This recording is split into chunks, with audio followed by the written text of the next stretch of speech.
Mamá, por favor, ve a la mesa del fondo con los de servicio. Aquí adelante solo va la gente importante, me dijo mi hija frente a la mirada de algunos invitados. Me llamo Norma, tengo 72 años, y toda mi vida me enseñaron que el silencio era oro. Lo que mi hija no sabía es que yo era la dueña absoluta del salón de eventos donde estaba pisando. El sonido del cuarteto de cuerdas pareció desvanecerse en el aire, ahogado por el eco de sus palabras. Luciana me miraba con esa impaciencia que le conocía desde que era una niña, con los ojos entrecerrados y la mandíbula tensa, esperando que yo agachara la cabeza y obedeciera sin hacer ruido. Llevaba un vestido de seda color esmeralda que le costaba la respiración y una copa de champán a medio terminar en la mano derecha. A nuestro alrededor, el gran salón de la Hacienda Los Fresnos bullía de actividad. Los meseros, vestidos con impecables chalecos negros y guantes blancos, se deslizaban entre las mesas redondas cubiertas con manteles de lino importado. El aire olía a orquídeas frescas y a pato asado, una combinación que siempre me había revuelto un poco el estómago, pero que para mi hija representaba el pináculo del éxito social. No lloré. No se me llenaron los ojos de lágrimas, ni sentí ese nudo en la garganta del que hablan en las novelas. Yo no soy de las que lloran cuando las humillan. Soy de las que observan, memorizan y sacan cuentas. Asentí lentamente, con un movimiento casi imperceptible de la cabeza, y me di la vuelta. El trayecto desde el centro de la pista de baile hasta la parte trasera del salón me pareció interminable, no por vergüenza, sino por la claridad aplastante con la que empecé a ver toda mi vida. Cada paso sobre el piso de mármol pulido resonaba en mis zapatos de tacón bajo. Pasé por la mesa principal, donde mi yerno, Esteban, reía a carcajadas de un chiste sin gracia que acababa de contar el alcalde de la ciudad. Esteban tenía esa costumbre, reír con la boca muy abierta cuando estaba cerca de alguien con poder político o económico, y apretar los labios con desprecio cuando hablaba con los empleados. Hoy, él y Luciana habían convertido el bautizo de mi bisnieto en un evento de relaciones públicas para tapar las grietas de su empresa constructora. Pasé por la mesa número 2, donde estaban sentados los nuevos inversionistas de Esteban, hombres de trajes grises que miraban sus teléfonos más que al bebé festejado. Pasé por la mesa 3, donde mi nieto Daniel intentaba calmar al pequeño Emilio, mientras su esposa Marina me lanzaba una mirada de disculpa y confusión al verme caminar hacia el fondo. Pobre Marina. Luciana la había tratado como a una incubadora glorificada desde el día en que se enteró del embarazo. Llegué a la pequeña mesa redonda ubicada casi contra las puertas batientes de la cocina. No tenía centro de mesa con orquídeas, solo un salero solitario y unas servilletas de papel que contrastaban groseramente con la tela de las demás mesas. Aquí era donde los fotógrafos, los músicos en su descanso y el personal de coordinación dejaban sus abrigos y tomaban agua a escondidas. Me senté en una silla plegable de metal que crujió bajo mi peso. La luz aquí era diferente, menos cálida, contaminada por el resplandor fluorescente que se escapaba cada vez que un mesero empujaba la puerta de la cocina. El ruido constante de platos chocando, cubiertos cayendo en bandejas de plástico y órdenes gritadas a fuego lento formaba una barrera impenetrable que me separaba del lujo del frente. Coloqué mi bolso negro sobre las rodillas y alicé la falda de mi vestido gris. Un vestido que yo misma había confeccionado a medida, puntada a puntada, porque siempre preferí la calidad de mis propias manos que las etiquetas pretenciosas que Luciana me rogaba que comprara. Mientras miraba el ir y venir de los meseros, el cansancio de las últimas 3 semanas cayó sobre mis hombros como un bloque de cemento. El bautizo de Emilio no se había organizado solo. Luciana había contratado a una planificadora de eventos carísima, sí, pero la planificadora no consolaba a un bebé con cólicos a las 3 de la mañana. Yo me había mudado temporalmente a la casa de Daniel y Marina para ayudarles en los primeros meses. Marina estaba agotada, recuperándose de una cesárea complicada, y Daniel trabajaba 14 horas al día en la firma de abogados para pagar la hipoteca que su propio padre, Esteban, le había convencido de asumir. Durante 21 días, yo lavé biberones, planché ropa diminuta, preparé caldos nutritivos para Marina y acuné a Emilio en la penumbra de la madrugada mientras el resto del mundo dormía. Luciana, en cambio, aparecía 2 veces por semana, a las 11 de la mañana, con gafas de sol oscuras y bolsas de tiendas infantiles exclusivas. Sacaba al niño de la cuna, lo vestía con trajes de marinero que le irritaban la piel, le tomaba 400 fotos con su teléfono, las subía a sus redes sociales y luego me lo devolvía llorando porque tenía que ir a su cita de manicura. «Ay, mamá, tú tienes más paciencia para los berrinches», decía, antes de desaparecer dejando un rastro de perfume dulzón y biberones sucios. Y luego estaba el faldón de bautizo. Luciana había insistido en que Emilio usara una antigüedad francesa que vio en una revista, pero cuando vio el precio, de repente decidió que la tradición familiar era más importante. Me trajo una caja de cartón polvorienta que contenía el faldón que había usado Daniel hace casi 30 años. Estaba amarillento, con el encaje deshilachado y faltaban 3 botones en la espalda. «Arréglalo, mamá, tú tienes esas manos mágicas», me ordenó, dejando la caja sobre mi mesa de coser sin siquiera preguntar si yo tenía tiempo o energía.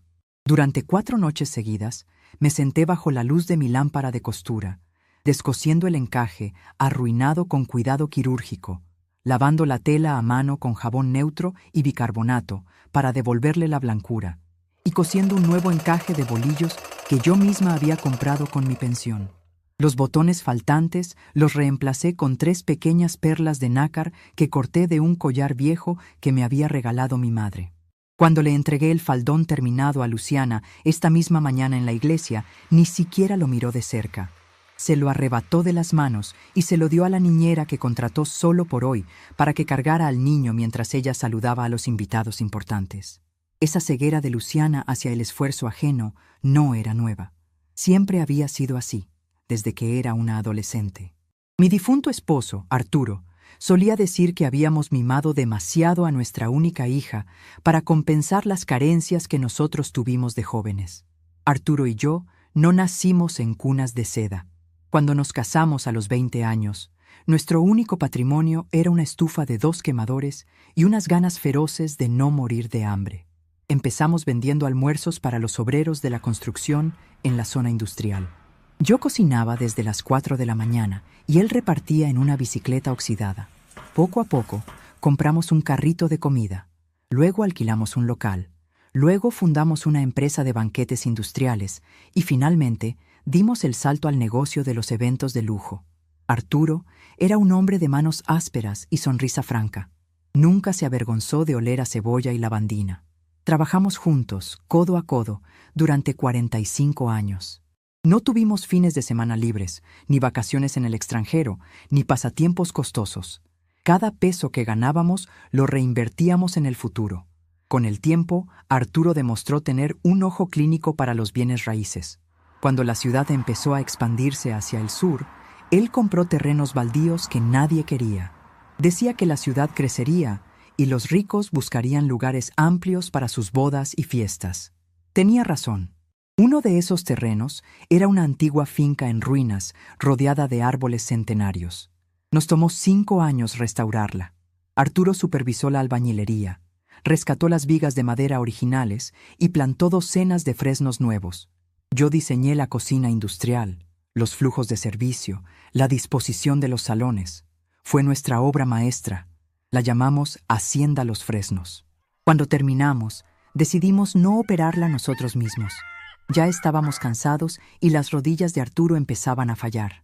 Creamos una sociedad anónima, Inversiones San Miguel, y se la arrendamos a una prestigiosa firma de operadores de eventos por un contrato de 20 años. Ellos ponían el nombre comercial, el personal y los clientes. Nosotros cobrábamos un porcentaje jugoso de cada evento y manteníamos la propiedad absoluta de la tierra y las instalaciones. Luciana nunca entendió la magnitud de nuestro negocio. Para ella éramos los del servicio de comida. Cuando se casó con Esteban, un arquitecto recién graduado con mucho apellido y poco dinero, se avergonzaba de que sus padres tuvieran que trabajar los sábados por la noche. Arturo le compró su primera casa, le pagó la universidad de Daniel y salvó a Esteban de la bancarrota al menos 3 veces. Pero Luciana siempre presentaba esos rescates financieros como inversiones inteligentes de su marido. Cuando Arturo falleció hace 7 años, un infarto fulminante que me arrancó la mitad del alma, Luciana dio por sentado que yo liquidaría todo y repartiría la herencia. En cambio, le dejé claro que yo mantenía el control de Inversiones San Miguel. Le pasaba una mensualidad generosa, pero los activos principales seguían a mi nombre. Luciana nunca supo qué propiedades exactas formaban parte de la empresa. Nunca preguntó. Para ella, los negocios eran aburridos y de mal gusto. Solo le importaba que la transferencia bancaria llegara los días 5 de cada mes. Así que, cuando la planificadora de eventos le ofreció alquilar Hacienda Los Fresnos para el bautizo, presumiendo que era el lugar más exclusivo y difícil de reservar de la región, Luciana aceptó de inmediato para impresionar a las amistades de Esteban. No tenía idea de que, legalmente, estaba alquilando mi propia casa. Y ahí estaba yo, la dueña de cada viga de madera, de cada metro de mármol y de cada horno de la cocina, sentada en la mesa del fondo con los de servicio.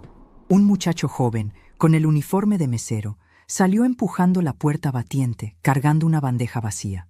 Se detuvo en mi mesa, suspiró con pesadez y se frotó la nuca. Me miró con sorpresa, seguramente preguntándose qué hacía una anciana de vestido gris sentada en su zona de descanso. Le ofrecí una sonrisa corta y apretada, el tipo de sonrisa que no exige conversación. Él me devolvió el gesto, tímido, y se apresuró a entrar de nuevo a la cocina al escuchar el grito áspero del jefe de piso.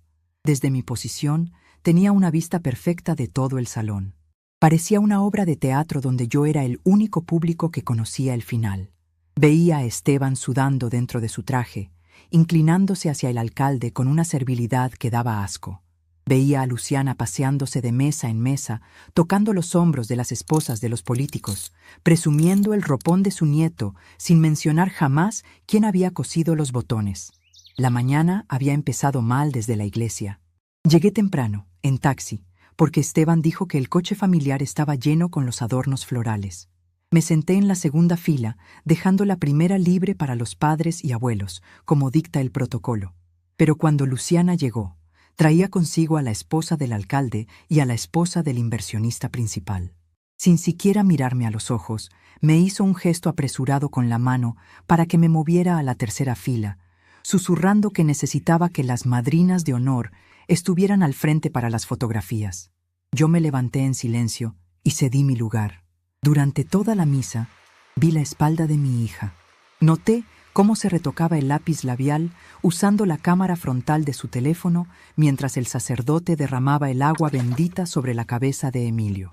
Sentí una punzada profunda en el pecho, no de tristeza, sino de una decepción tan vieja que ya casi no dolía. Solo pesaba con la fuerza de una piedra en el fondo de un lago. Al terminar la ceremonia, me fui directamente a la recepción. El taxista me dejó frente a las imponentes puertas de hierro forjado de la hacienda. El guardia de seguridad de la entrada me pidió identificación con tono rudo. No lo culpé. Él trabajaba para la agencia operadora y no conocía mi cara, pues mis tratos siempre eran directos con los directores de la firma en la oficina central. Simplemente le mostré mi tarjeta de invitación y entré caminando por el camino de grava crujiente.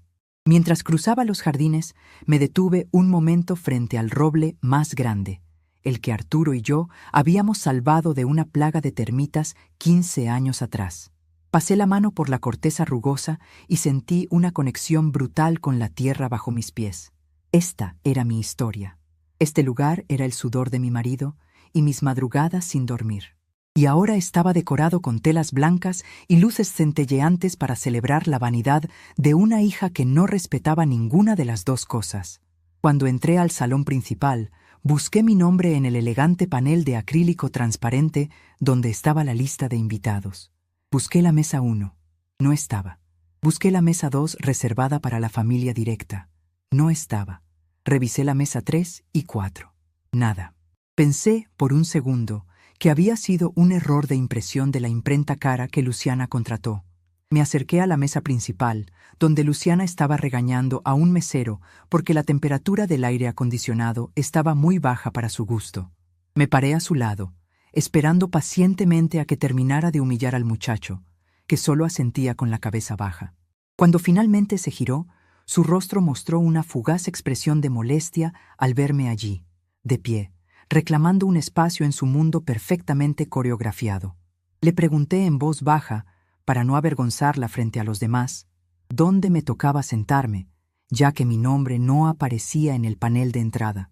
Fue entonces cuando soltó la frase.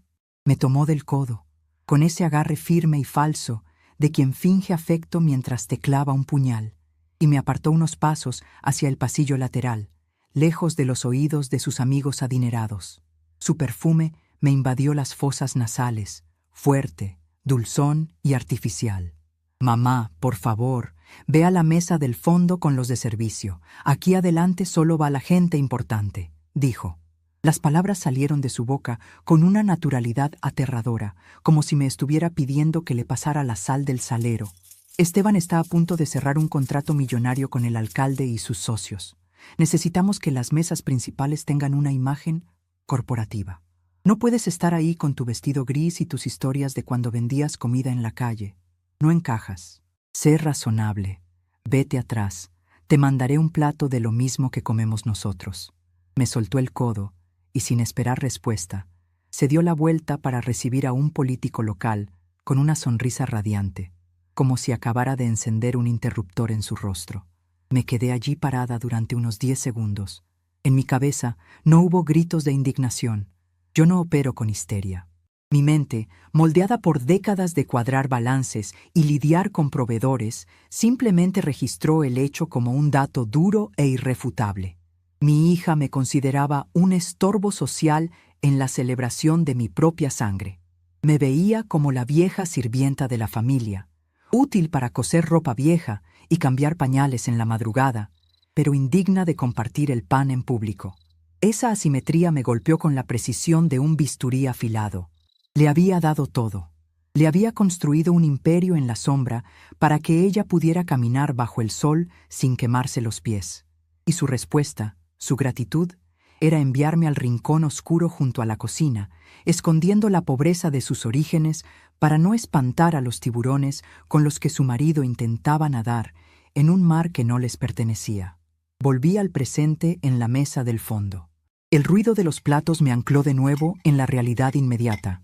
Observé a una de las meseras mayores, una mujer de mi edad con el cabello recogido en un moño tirante, apoyarse contra el marco de la puerta de la cocina. Se quitó disimuladamente un zapato negro para aliviar el dolor de un juanete que le deformaba el pie. Me reconoció en la mirada cansada de quien lleva horas de pie sirviendo a personas que ni siquiera le dan las gracias al recibir el plato lleno. En ese instante supe exactamente de qué lado de la sala estaba mi verdadera gente. Yo era más parecida a esa mesera cansada que a la mujer vestida de seda esmeralda que llevaba mi sangre. Luciana había cometido un error de cálculo fatal. Creía que mi silencio era sumisión. Creía que mi vestido gris era señal de debilidad. Creía que, por ser su madre, yo iba a tragarme la humillación en silencio para proteger la paz familiar de las apariencias. Pero la paz familiar se había roto en el momento en que ella decidió que mi dignidad valía menos que un contrato de construcción de su marido. Un mesero pasó apresurado con una jarra de agua con hielo y tropezó ligeramente con la pata de mi silla plegable. «Perdón, señora», murmuró asustado, esperando un regaño severo que seguramente estaba acostumbrado a recibir en este tipo de fiestas. «No te preocupes, hijo», le respondí con voz firme y serena. Él me miró aliviado y siguió su camino hacia la barra. Mi mirada cruzó el inmenso salón y se fijó de nuevo en la mesa principal. El primer plato estaba siendo servido a los invitados VIP. Un delicado timbal de aguacate con langosta, adornado con flores comestibles. Vi a Luciana levantar su copa de champán y golpear el cristal con una cucharita de plata para llamar la atención de la sala. El salón entero se fue silenciando gradualmente, bajando el volumen de las conversaciones banales. Esteban se puso de pie, ajustándose la corbata de seda, listo para dar un discurso sobre la familia, las bendiciones divinas y, seguramente, el brillante futuro económico de la ciudad. Un guiño nada sutil al alcalde que sonreía complacido a su derecha. Todos estaban pendientes de ellos. Todos creían en la ilusión de prosperidad y alcurnia que estaban proyectando bajo las luces de cristal. Todos menos yo. Abrí mi bolso negro despacio. Mis dedos rozaron mi teléfono celular, el paquete de pañuelos desechables y el pequeño estuche de plástico con mis pastillas para la presión arterial. No necesitaba nada de eso en este momento. Lo que necesitaba era aire frío y perspectiva absoluta. Respiré hondo, sintiendo cómo el oxígeno llenaba mis pulmones y enderezaba mi espalda, quitándome de golpe el cansancio de las últimas 3 semanas. No iba a hacer un escándalo desde mi silla plegable. No iba a gritar reclamos ni a llorar como una víctima frente a 200 invitados que ni siquiera sabían mi nombre. Eso sería jugar su juego, entrar perfectamente en el papel de la anciana resentida e histérica que Luciana usaría después para justificar haberme escondido ante sus amistades. No, mi justicia no iba a ser un berrinche emocional y pasajero. Iba a ser fría, quirúrgica e irreversiblemente devastadora. Arturo me había enseñado, en los largos años construyendo la empresa, que el verdadero poder nunca necesita alzar la voz. Solo necesita ejercerse con precisión en el momento y lugar adecuados. Lentamente me puse de pie. La silla de metal crujió otra vez bajo mi peso. Un sonido áspero e industrial que se perdió bajo los aplausos iniciales al discurso que Esteban comenzaba a pronunciar. Tomé mi bolso negro por las asas de cuero y lo colgué con firmeza de mi antebrazo derecho. Dejé mi abrigo de lana gris doblado sobre el respaldo de la silla plegable, una señal muda y física de que había estado allí, de que había ocupado por unos minutos el lugar indigno que me asignaron. No miré hacia la mesa principal. No busqué la mirada de Luciana para ver si notaba mi ausencia, ni la de mi nieto Daniel. Ya había visto suficiente falsedad por una sola tarde. Giré sobre mis talones, dándole la espalda de forma definitiva al lujo artificial, a las flores importadas que me daban náuseas y a las sonrisas de plástico de la gente importante. Di el primer paso, alejándome de la mesa, caminando a través de la pequeña y bulliciosa área de descanso del servicio. Pasé justo frente a las pesadas puertas batientes de la cocina en el momento exacto en que se abrieron de golpe por el paso de un carrito de servicio. El olor denso a mantequilla quemada, caldos de carne y especias, me golpeó el rostro. Un olor familiar que me recordó de dónde venía. Dentro de la cocina, el caos estaba en su punto máximo, con los cocineros de Filipina Blanca gritando órdenes cruzadas y el jefe de cocina revisando frenéticamente los platos principales antes de que salieran al salón. Caminé por el estrecho pasillo alfombrado que separaba el área de servicio de los baños del personal y la salida de emergencia. Este pasillo en penumbra conectaba directamente con las oficinas administrativas privadas de la hacienda, un área restringida que los invitados nunca veían, pero que yo conocía de memoria porque yo misma había aprobado los planos arquitectónicos de cada pared hace 20 años atrás. Nadie me detuvo. Los pocos empleados que me cruzaron en el pasillo estaban demasiado ocupados llevando bandejas llenas o limpiando copas manchadas de vino como para prestarle atención a una anciana seria que caminaba con paso de plomo hacia la zona prohibida. Llegué a la gruesa puerta de madera de roble macizo que separaba el pasillo de servicio del vestíbulo trasero de administración. El discurso de Esteban, amplificado por los potentes micrófonos del salón principal, llegaba hasta aquí como un murmullo grave e ininteligible, vibrando a través de las paredes como el zumbido molesto de un enjambre de avispas lejanas. Empujé la puerta con la mano plana, sintiendo la solidez reconfortante de la madera contra mi palma y el peso de las bisagras bien engrasadas. Salí al vestíbulo administrativo, donde el aire acondicionado estaba al máximo y el ambiente era completamente quieto y silencioso, totalmente ajeno a la farsa social que se desarrollaba a unos pocos metros de distancia. Di un último paso hacia adelante, cruzando el umbral hacia el territorio que gobernaba en las sombras. Solté el pesado pomo de bronce pulido y dejé que la pesada puerta de roble se cerrara lentamente tras de mí. El clic metálico de la cerradura de seguridad resonó en el pasillo vacío, un sonido definitivo, afilado y seco, que cortó de tajo la voz de mi yerno, dejando todo en un profundo y absoluto silencio. El eco del clic metálico de la cerradura fue el primer sonido verdaderamente honesto que escuché en toda la tarde. Al soltar el pomo de bronce pulido, el zumbido constante de la fiesta, Las risas falsas, el tintineo de las copas de cristal y la voz amplificada de mi yerno quedaron ahogados detrás de la gruesa madera de roble macizo. Me encontré de pie en el pasillo administrativo, un corredor largo y silencioso que respiraba con el zumbido bajo y constante del aire acondicionado central. Aquí no había manteles de lino importado ni orquídeas pretenciosas. El suelo estaba cubierto por una alfombra industrial de color gris oscuro, diseñada para absorber el sonido de los pasos apresurados, y las paredes, pintadas en un tono almendra neutro, estaban decoradas únicamente con una serie de fotografías en blanco y negro, enmarcadas en madera sencilla. Caminé lentamente por el pasillo, dejando que mis ojos se adaptaran a la luz más tenue y funcional de esta zona. Mis zapatos de tacón bajo se hundían ligeramente en la alfombra, amortiguando por completo mi avance. Me detuve un momento frente a la tercera fotografía de la pared izquierda. Era una imagen tomada hace casi 2 décadas. En ella, Arturo aparecía con un casco blanco de construcción inclinado hacia atrás, la camisa manchada de polvo de yeso, señalando con una mano curtida el hueco donde ahora se encontraba el gran ventanal del salón principal. A su lado estaba yo, más joven, con el cabello aún oscuro recogido en una coleta, sosteniendo un rollo de planos arquitectónicos contra mi pecho.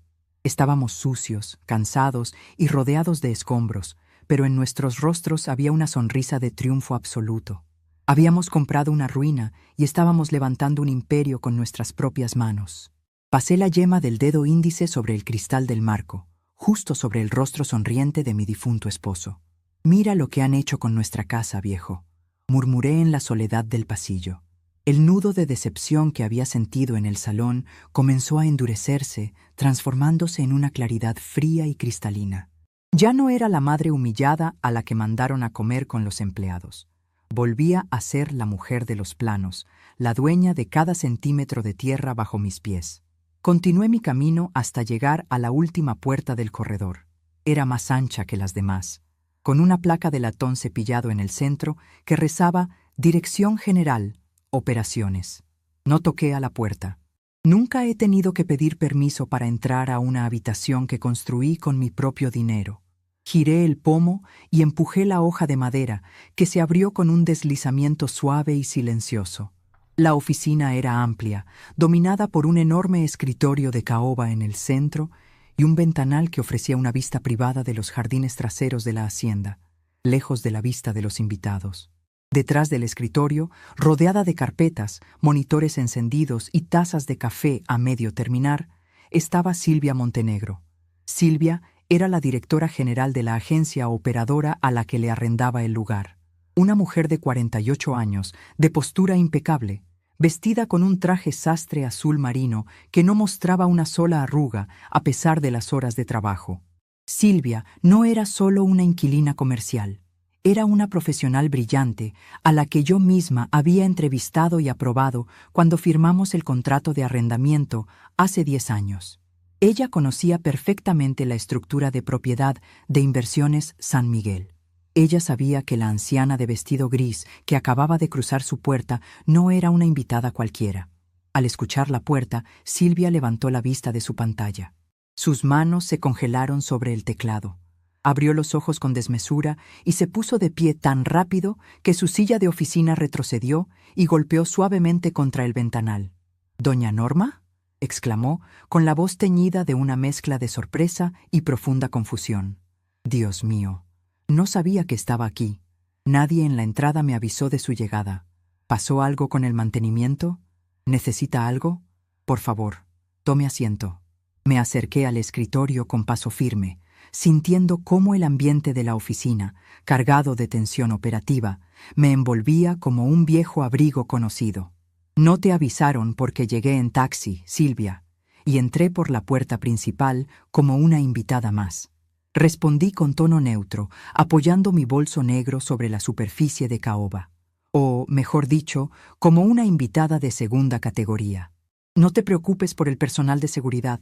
No tienen por qué conocer mi rostro. Para eso te pago a ti». Silvia frunció el ceño, claramente descolocada. Salió de detrás de su escritorio y me acercó una de las pesadas sillas de cuero para visitas. «Pero, doña Norma, hoy tenemos un evento cerrado. Es el bautizo de la familia Valdés.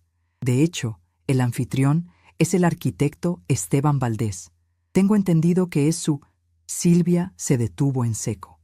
Sus ojos se abrieron aún más al conectar los puntos. Ella sabía quién era mi yerno, aunque nuestras interacciones comerciales siempre se habían mantenido estrictamente separadas de mi vida familiar. Un momento. Usted es la abuela del niño. Usted debería estar en la mesa principal. ¿Qué hace aquí atrás, en las oficinas, durante el discurso de su yerno? Me senté despacio en la silla de cuero, sintiendo la comodidad del acolchado abrazar mi espalda cansada. Crucé las manos sobre mi regazo y sostuve la mirada preocupada de Silvia. Mi hija y mi yerno decidieron que mi vestido gris y mi falta de apellido rimbombante no encajaban con la estética de su mesa principal, Silvia. Me enviaron al fondo, junto a las puertas de la cocina, para que no espantara a los inversionistas de Esteban ni al señor alcalde. El rostro de Silvia palideció. La profesionalidad fría que la caracterizaba se resquebrajó por un segundo, dejando paso a una indignación genuina. Ella conocía mi historia. Sabía cómo Arturo y yo habíamos empezado vendiendo comida en la calle.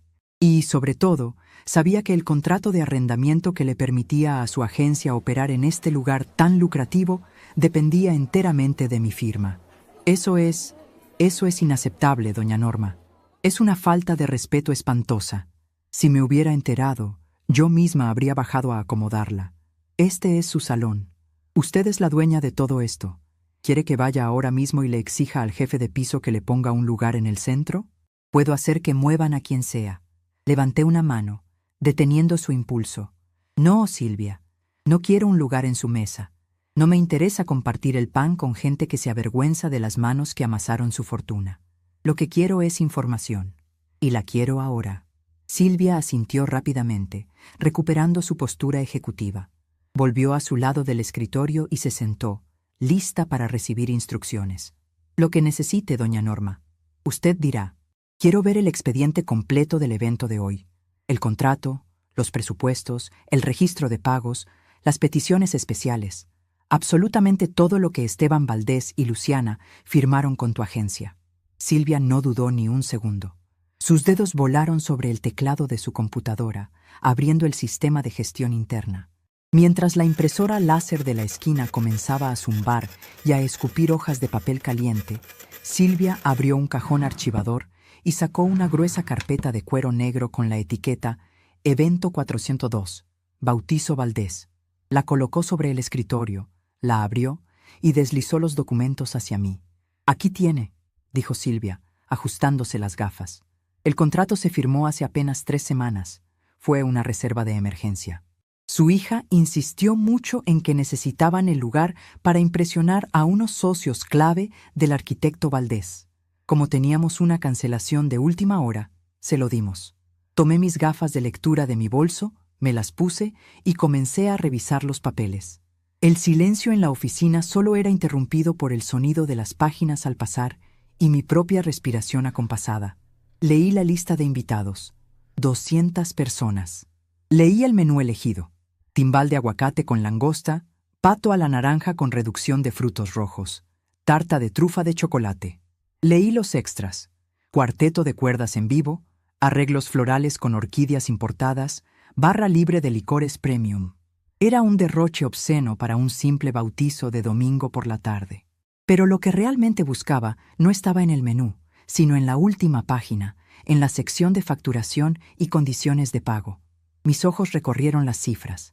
El costo total del evento era astronómico, suficiente para pagar la universidad completa de mi bisnieto. Sin embargo, al llegar a la línea de depósitos recibidos, me detuve. Fruncí el ceño y acerqué el papel a la luz de la lámpara del escritorio. «Silvia», dije, manteniendo la voz peligrosamente baja, «estoy viendo un depósito inicial del 10% y una nota al margen sobre un pagaré. Explícame esto». Silvia tragó saliva y se inclinó hacia adelante, cruzando las manos sobre el escritorio. Su tono se volvió defensivo, no hacia mí, sino hacia la situación que ahora le tocaba justificar. Fue una negociación muy atípica, doña Norma. El arquitecto Valdés vino en persona a firmar. Nos dijo que su empresa constructora estaba a punto de cerrar un contrato de infraestructura enorme con el gobierno municipal. Nos aseguró que el alcalde en persona asistiría al evento como muestra de apoyo. Valdés exigió que le diéramos una línea de crédito corporativo a 90 días para liquidar el 90% restante del evento. ¿Y tú aceptaste financiarle una fiesta de lujo con un simple pagaré? Pregunté, sin levantar la voz, pero dejando que el filo de la pregunta cortara el aire. No queríamos hacerlo, se defendió Silvia rápidamente. Nuestra política exige el pago total una semana antes del evento. Pero Valdés se puso muy agresivo. Dijo que tenía influencias, que conocía a los verdaderos dueños de la hacienda y que, si no le dábamos el crédito, se encargaría de que perdiéramos nuestra licencia de operación por medio de sus contactos en el municipio. Amenazó con hacer un escándalo público. Yo consulté con la junta directiva de mi agencia y decidieron que, dado el perfil político de los invitados, era mejor no arriesgarnos a un problema legal o mediático. Aceptamos el depósito del 10% y el pagaré a nombre de Constructora Valdés S.A. Solté una risa seca y amarga que resonó en la oficina. Me quité las gafas y las dejé caer sobre los papeles. La audacia de Esteban era tan grande como su incompetencia. No solo estaba utilizando el evento de su nieto para tapar los agujeros financieros de su empresa, sino que estaba pagando la fiesta con dinero que no tenía, extorsionando a la agencia operadora y alardeando de conocer a los dueños del lugar. A los dueños. A la mujer de vestido gris a la que acababan de desterrar al pasillo de la cocina. Silvia, ¿tú sabes cuál es la situación real de Constructora Valdés S.A.? Pregunté, mirándola fijamente. Solo lo que leemos en los periódicos, doña Norma, que están expandiéndose. Están en la quiebra técnica, sentencié, sintiendo un extraño alivio al decir la verdad en voz alta. Mi marido los salvó 3 veces antes de morir. Y ahora Esteban está apostando todo a un contrato municipal que aún no ha firmado, usando mi propia casa como escenario para fingir una riqueza que hace años se esfumó. Ese pagaré a 90 días es papel mojado. No tienen con qué pagarles.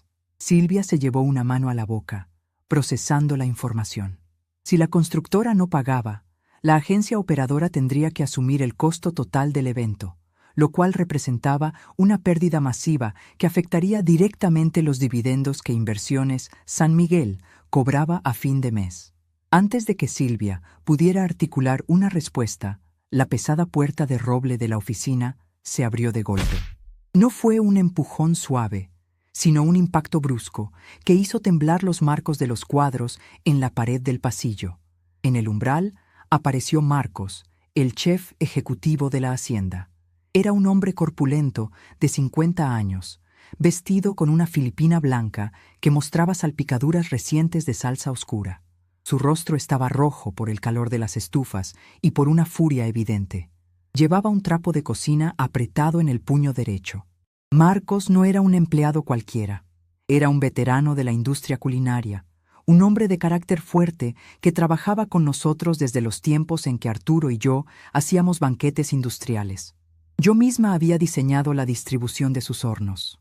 Había una lealtad silenciosa y profunda entre nosotros, forjada en el fuego de 1000 servicios estresantes. Marcos entró a la oficina sin mirar quién estaba sentado en la silla de visitas. Iba directo hacia el escritorio de Silvia.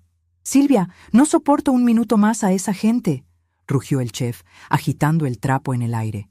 «Acabo de mandar los platos VIP a la mesa principal. ¿Y sabes qué hizo la señora de vestido verde esmeralda? Me devolvió los platos. Dijo frente a todos que el pato estaba frío y que la reducción de frutos rojos parecía mermelada barata. Llamó inútil a mi subchef y exigió que yo saliera a disculparme personalmente con el alcalde. Si no me frenan, juro que salgo y le tiro el pato en la cabeza a su marido». Marcos se detuvo en seco, respirando agitadamente. Fue entonces cuando bajó la mirada y me vio sentada en la silla de cuero, observándolo en completo silencio. La furia en su rostro se transformó instantáneamente en sorpresa y luego en un respeto casi reverencial. Sus hombros cayeron y escondió el trapo detrás de su espalda, como un niño atrapado haciendo una travesura. «Doña Norma», murmuró, bajando la voz hasta convertirla en un susurro ronco. «Por Dios, perdóneme. No tenía idea de que usted estaba aquí. No la vi entrar a la cocina. Qué vergüenza que me escuche gritar así. Buenas tardes, señora. Le ofrecí una sonrisa leve, la primera sonrisa honesta que daba en todo el día. Buenas tardes, Marcos. No tienes por qué disculparte. Sé perfectamente cómo se pone la cocina durante el servicio principal. Y sé exactamente de quién estás hablando. La mujer del vestido verde esmeralda es mi hija, Luciana. Marcos abrió la boca, incapaz de emitir sonido. Miró a Silvia buscando ayuda, pero la gerente solo asintió lentamente, confirmando la pesadilla social en la que acababan de meterse. Señora Norma, yo no sabía. De verdad, le pido 1000 disculpas. Si hubiera sabido que era su familia, si hubieras sabido que era mi familia, habrías hecho exactamente lo mismo, Marcos, porque tú eres un profesional y tu comida es impecable. Lo interrumpí, levantando una mano. El problema no es tu pato a la naranja. El problema es que mi hija y su marido necesitan humillar al personal para sentirse importantes frente a sus invitados de turno. Yo misma fui víctima de su necesidad de control hace 10 minutos, cuando me mandaron a sentarme al fondo porque no era lo suficientemente elegante para su mesa. Marcos apretó los labios, y sus ojos oscuros brillaron con una indignación que no intentó ocultar. Él recordaba a Arturo. Él recordaba cómo tratábamos a nuestra gente. «¿Qué quiere que hagamos, doña Norma?», preguntó el chef, su voz ahora firme, desprovista de cualquier disculpa. Estaba listo para recibir órdenes, leal a la única autoridad real en ese edificio. Miré los documentos del contrato esparcidos sobre el escritorio. Pensé en el esfuerzo de mis manos cosiendo el faldón de Emilio de madrugada. Pensé en la arrogancia de Esteban firmando un pagaré sin fondos, apoyado en mentiras y extorsiones. Pensé en la mirada de Luciana al decirme que yo no encajaba con la gente importante. El reloj emocional había llegado a cero. La paciencia, esa virtud que había cultivado durante 72 años, se secó de golpe, reemplazada por una determinación absoluta. Me puse de pie lentamente, apoyando ambas manos sobre la superficie de caoba. Miré a Silvia y luego a Marcos. Tenía a mis 2 aliados ejecutores en la misma habitación, la autoridad administrativa y la autoridad operativa. Silvia, dije, señalando el contrato con el dedo índice. La cláusula 8 del contrato de arrendamiento matriz, el que Inversiones San Miguel tiene firmado con tu agencia, estipula que el propietario de las instalaciones tiene el derecho unilateral e inapelable de suspender cualquier evento en curso si se detecta fraude, impago o riesgo para el prestigio de las instalaciones. ¿Es correcto? Silvia asintió, con los ojos fijos en mí. Es correcto, doña Norma. Es una cláusula estándar de protección al patrimonio. Perfecto. Y el contrato que Esteban firmó con ustedes estipula que la agencia puede cancelar el servicio inmediatamente si el cliente muestra comportamiento abusivo hacia el personal o si se descubre que la información financiera proporcionada para el crédito fue falsificada. ¿También es correcto? Sí, señora. Cláusula 4. Inciso B. Bien. Entonces vamos a aplicar ambas, dictaminé, mi voz sonando fría y metálica en el silencio de la oficina. Silvia, quiero que redactes ahora mismo la orden de cancelación del evento por incumplimiento de pago y fraude en las garantías. Marcos. El chef se enderezó, casi en posición de firmes. Dígame, jefa. Regresa a la cocina. Detén el servicio del plato principal. Nadie más come. Apaga los hornos, retira las bandejas de las estaciones de servicio y diles a tus meseros que se replieguen a la zona de descanso. El evento de la familia Valdés ha terminado oficialmente. Marcos esbozó una media sonrisa, un gesto feroz de satisfacción reprimida. Asintió con la cabeza, dio media vuelta y salió de la oficina, cerrando la puerta tras de sí con mucha más suavidad de la que usó al entrar. Silvia ya estaba tecleando furiosamente en su computadora, preparando el documento legal que respaldaría mi decisión. Me quedé de pie junto al ventanal, observando el viento mover las ramas de los fresnos que Arturo había plantado. La maquinaria estaba en marcha. La trampa, tejida con los propios hilos de la arrogancia de mi hija, estaba a punto de cerrarse sobre ellos. No tuvimos que esperar mucho para el impacto. Apenas 5 minutos después de que Marcos saliera, el sonido de unos tacones altos golpeando violentamente la alfombra del pasillo anunció la llegada de la tormenta. La puerta de la oficina se abrió con tanta fuerza que rebotó contra el tope de goma de la pared. Allí estaba Luciana. Su vestido de seda esmeralda parecía aún más ajustado por la tensión de su cuerpo. Su rostro, habitualmente una máscara de control y cosméticos caros, estaba desfigurado por una ira impaciente. Había abandonado a sus invitados políticos para venir a resolver el problema con sus propias manos, convencida de que el mundo entero debía doblegarse a sus caprichos. ¡Silvia!, gritó Luciana, entrando a la oficina sin siquiera mirar hacia el ventanal. ¿Se puede saber qué demonios pasa con tu personal? Llevamos 20 minutos esperando que nos cambien los platos principales. El chef es un insolente que se niega a salir, y ahora los meseros están desapareciendo del salón. El alcalde me está preguntando si hubo un problema. Exijo que arregles esto inmediatamente, o me encargaré de que... Luciana se detuvo en seco. Las palabras murieron en su garganta. Finalmente, su visión periférica me captó de pie junto a la ventana. Giró la cabeza lentamente, como si no pudiera creer lo que sus ojos le mostraban. El silencio que siguió fue denso, pesado, cargado con décadas de malentendidos y desprecios.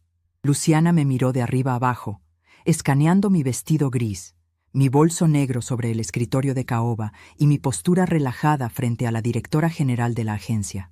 «Mamá», susurró, parpadeando rápidamente.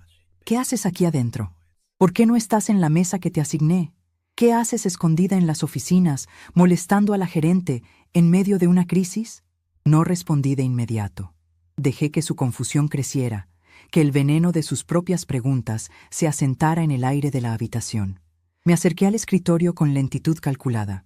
Silvia, manteniendo una compostura gélida, imprimió la hoja de cancelación, le puso el sello oficial de la agencia y la deslizó hacia mi lado del escritorio, junto a un bolígrafo de tinta negra. Tomé el bolígrafo. Miré a Luciana directamente a los ojos.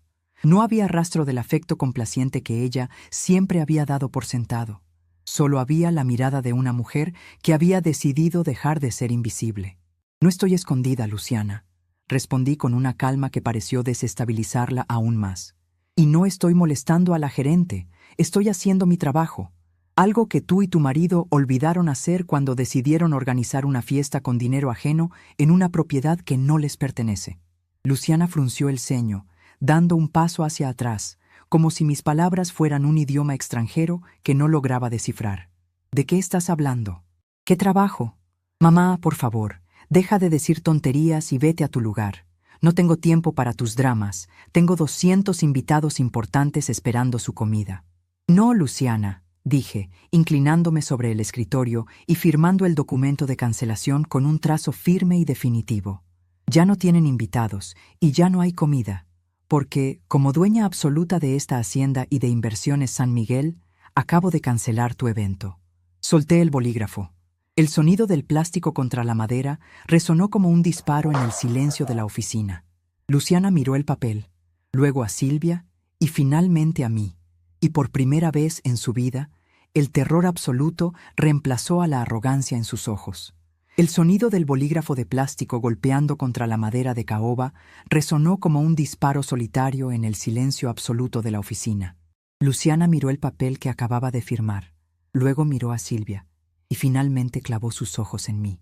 Por primera vez en sus 45 años de vida, el terror puro y absoluto reemplazó a la arrogancia en su mirada. Sus pupilas se dilataron, buscando frenéticamente una explicación lógica, un resquicio por donde escapar de la realidad que acababa de desplomarse sobre sus hombros. Sus manos, perfectamente cuidadas y adornadas con anillos de diamantes que su marido no había terminado de pagar, se aferraron al borde del escritorio con tanta fuerza que los nudillos se le pusieron blancos. Abrió la boca para hablar, pero de su garganta solo salió un sonido ahogado, un balbuceo inarticulado que carecía por completo de la dicción educada y pretenciosa que tanto se esforzaba por mantener frente a sus amistades. ¿Qué es esto?», logró articular finalmente con la voz temblorosa, aguda y desprovista de cualquier autoridad. «¿Qué clase de broma de mal gusto es esta, Silvia? Mi madre no tiene autoridad para firmar nada aquí. Mi padre era el dueño de todo, y cuando falleció, el patrimonio quedó en un fideicomiso familiar. Ella solo recibe una pensión. Ella solo cosía los manteles en los viejos tiempos». No me moví. Me mantuve de pie, con la espalda recta y las manos apoyadas con firmeza sobre la superficie fría del escritorio. No sentí ira, no sentí esa furia caliente y descontrolada que nubla el juicio. Lo que sentí fue una lástima profunda, oscura y pesada. Lástima de ver cómo mi propia hija, la niña a la que le había cepillado el cabello y curado las rodillas raspadas, había reescrito la historia de nuestra familia para que encajara en su narrativa de desprecio. Para ella, yo nunca fui la socia fundadora. Nunca fui la mujer que diseñó los planos de esta misma hacienda a la luz de una vela, cuando cortaban la electricidad en nuestro primer local. Para Luciana, yo siempre había sido un accesorio, una herramienta útil que se guardaba en el cajón cuando llegaban las visitas importantes. Silvia se acomodó las gafas sobre el puente de la nariz, manteniendo una compostura gélida y profesional que contrastaba brutalmente con el colapso nervioso de mi hija. «Señora Valdés, le sugiero que cuide sus palabras», dijo Silvia, con un tono neutro pero cortante como el cristal. «Doña Norma no recibe ninguna pensión. Doña Norma es la presidenta del Consejo de Administración y la accionista mayoritaria de Inversiones San Miguel, con el 98% de las acciones a su nombre. El 2% restante pertenece a un fondo fiduciario a nombre de su nieto, Daniel. El señor Arturo dejó instrucciones muy precisas antes de fallecer. Usted no figura en la estructura de propiedad de esta tierra, ni de este edificio, ni de la empresa que nos arrienda las instalaciones. Legalmente, su madre es la única dueña de cada centímetro cuadrado de la hacienda Los Fresnos, y acaba de ejercer su derecho contractual para cancelar su evento por riesgo financiero y comportamiento abusivo». Luciana soltó el escritorio como si la madera le hubiera quemado las palmas de las manos. Dio un paso errático hacia atrás, tropezando torpemente con el borde de la gruesa alfombra industrial. Su respiración se volvió rápida y superficial, inflando y desinflando la seda esmeralda de su vestido de diseñador a un ritmo alarmante. Negaba con la cabeza, una y otra vez, como si el simple movimiento físico pudiera borrar las palabras que acababa de escuchar. «No, no, no, eso es imposible. Papá no habría hecho eso. Papá me adoraba. Papá sabía que Esteban y yo necesitábamos respaldo para nuestros proyectos. Él no me habría dejado fuera. Tú la estás manipulando», gritó Luciana, señalándome con un dedo acusador que temblaba visiblemente. «Estás senil, mamá. No sabes lo que estás firmando. Estás arruinando el bautizo de tu propio bisnieto por un capricho estúpido, porque te ofendiste por una silla. Eres una vieja rencorosa y envidiosa». Las palabras rebotaron en las paredes de la oficina, llenando el espacio con la toxicidad acumulada de décadas de silencios no dichos. Cerré los ojos por una fracción de segundo. La memoria de mi difunto esposo, Arturo, apareció en mi mente con una claridad abrumadora. Recordé la noche lluviosa en la que firmamos los documentos de la Sociedad Anónima, 15 años atrás. Estábamos sentados en la mesa de la cocina de nuestra antigua casa.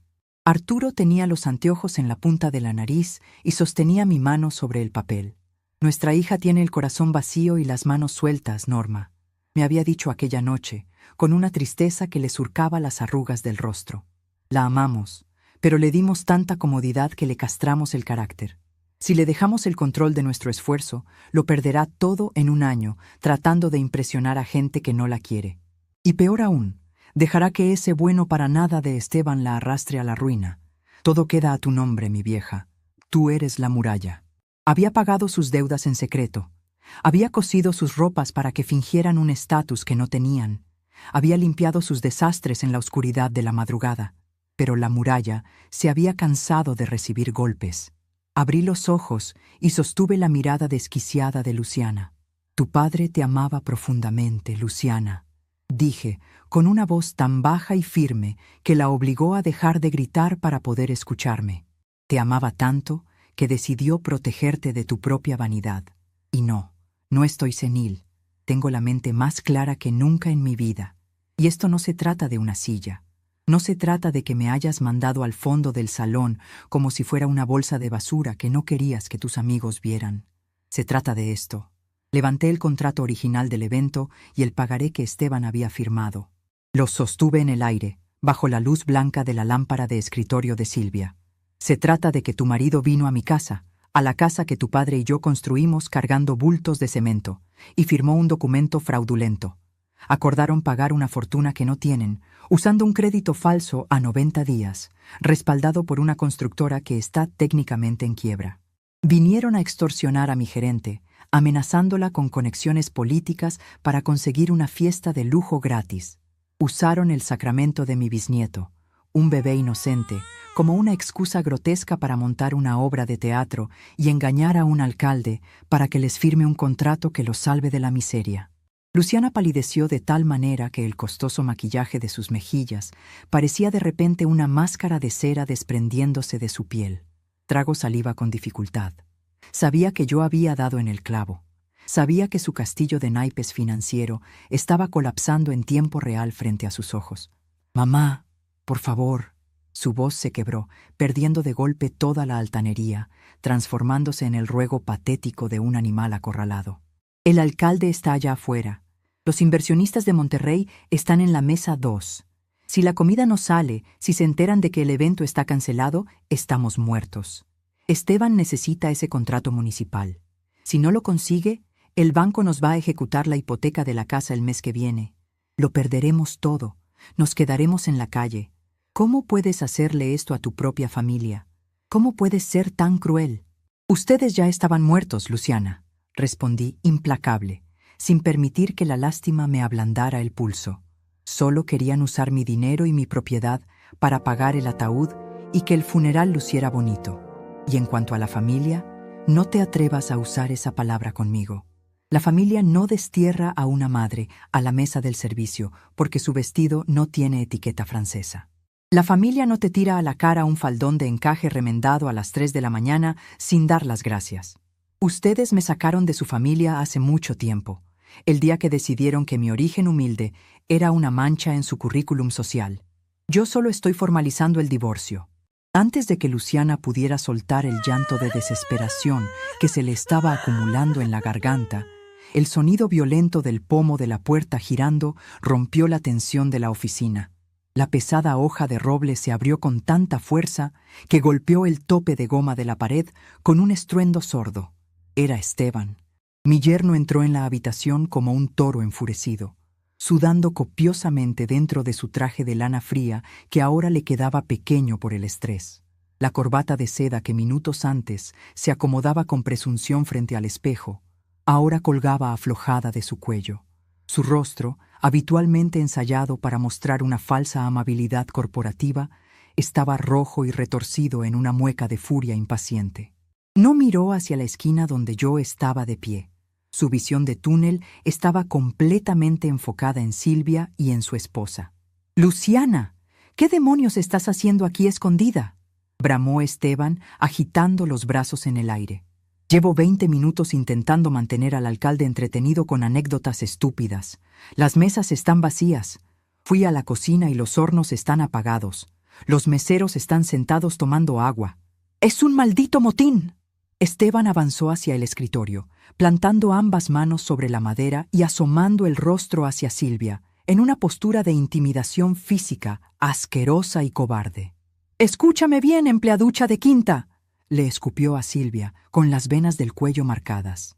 «No sé qué clase de problema sindical tengan en este chiquero, pero vas a ir a esa cocina ahora mismo y vas a obligar a tu chef a servir los platos.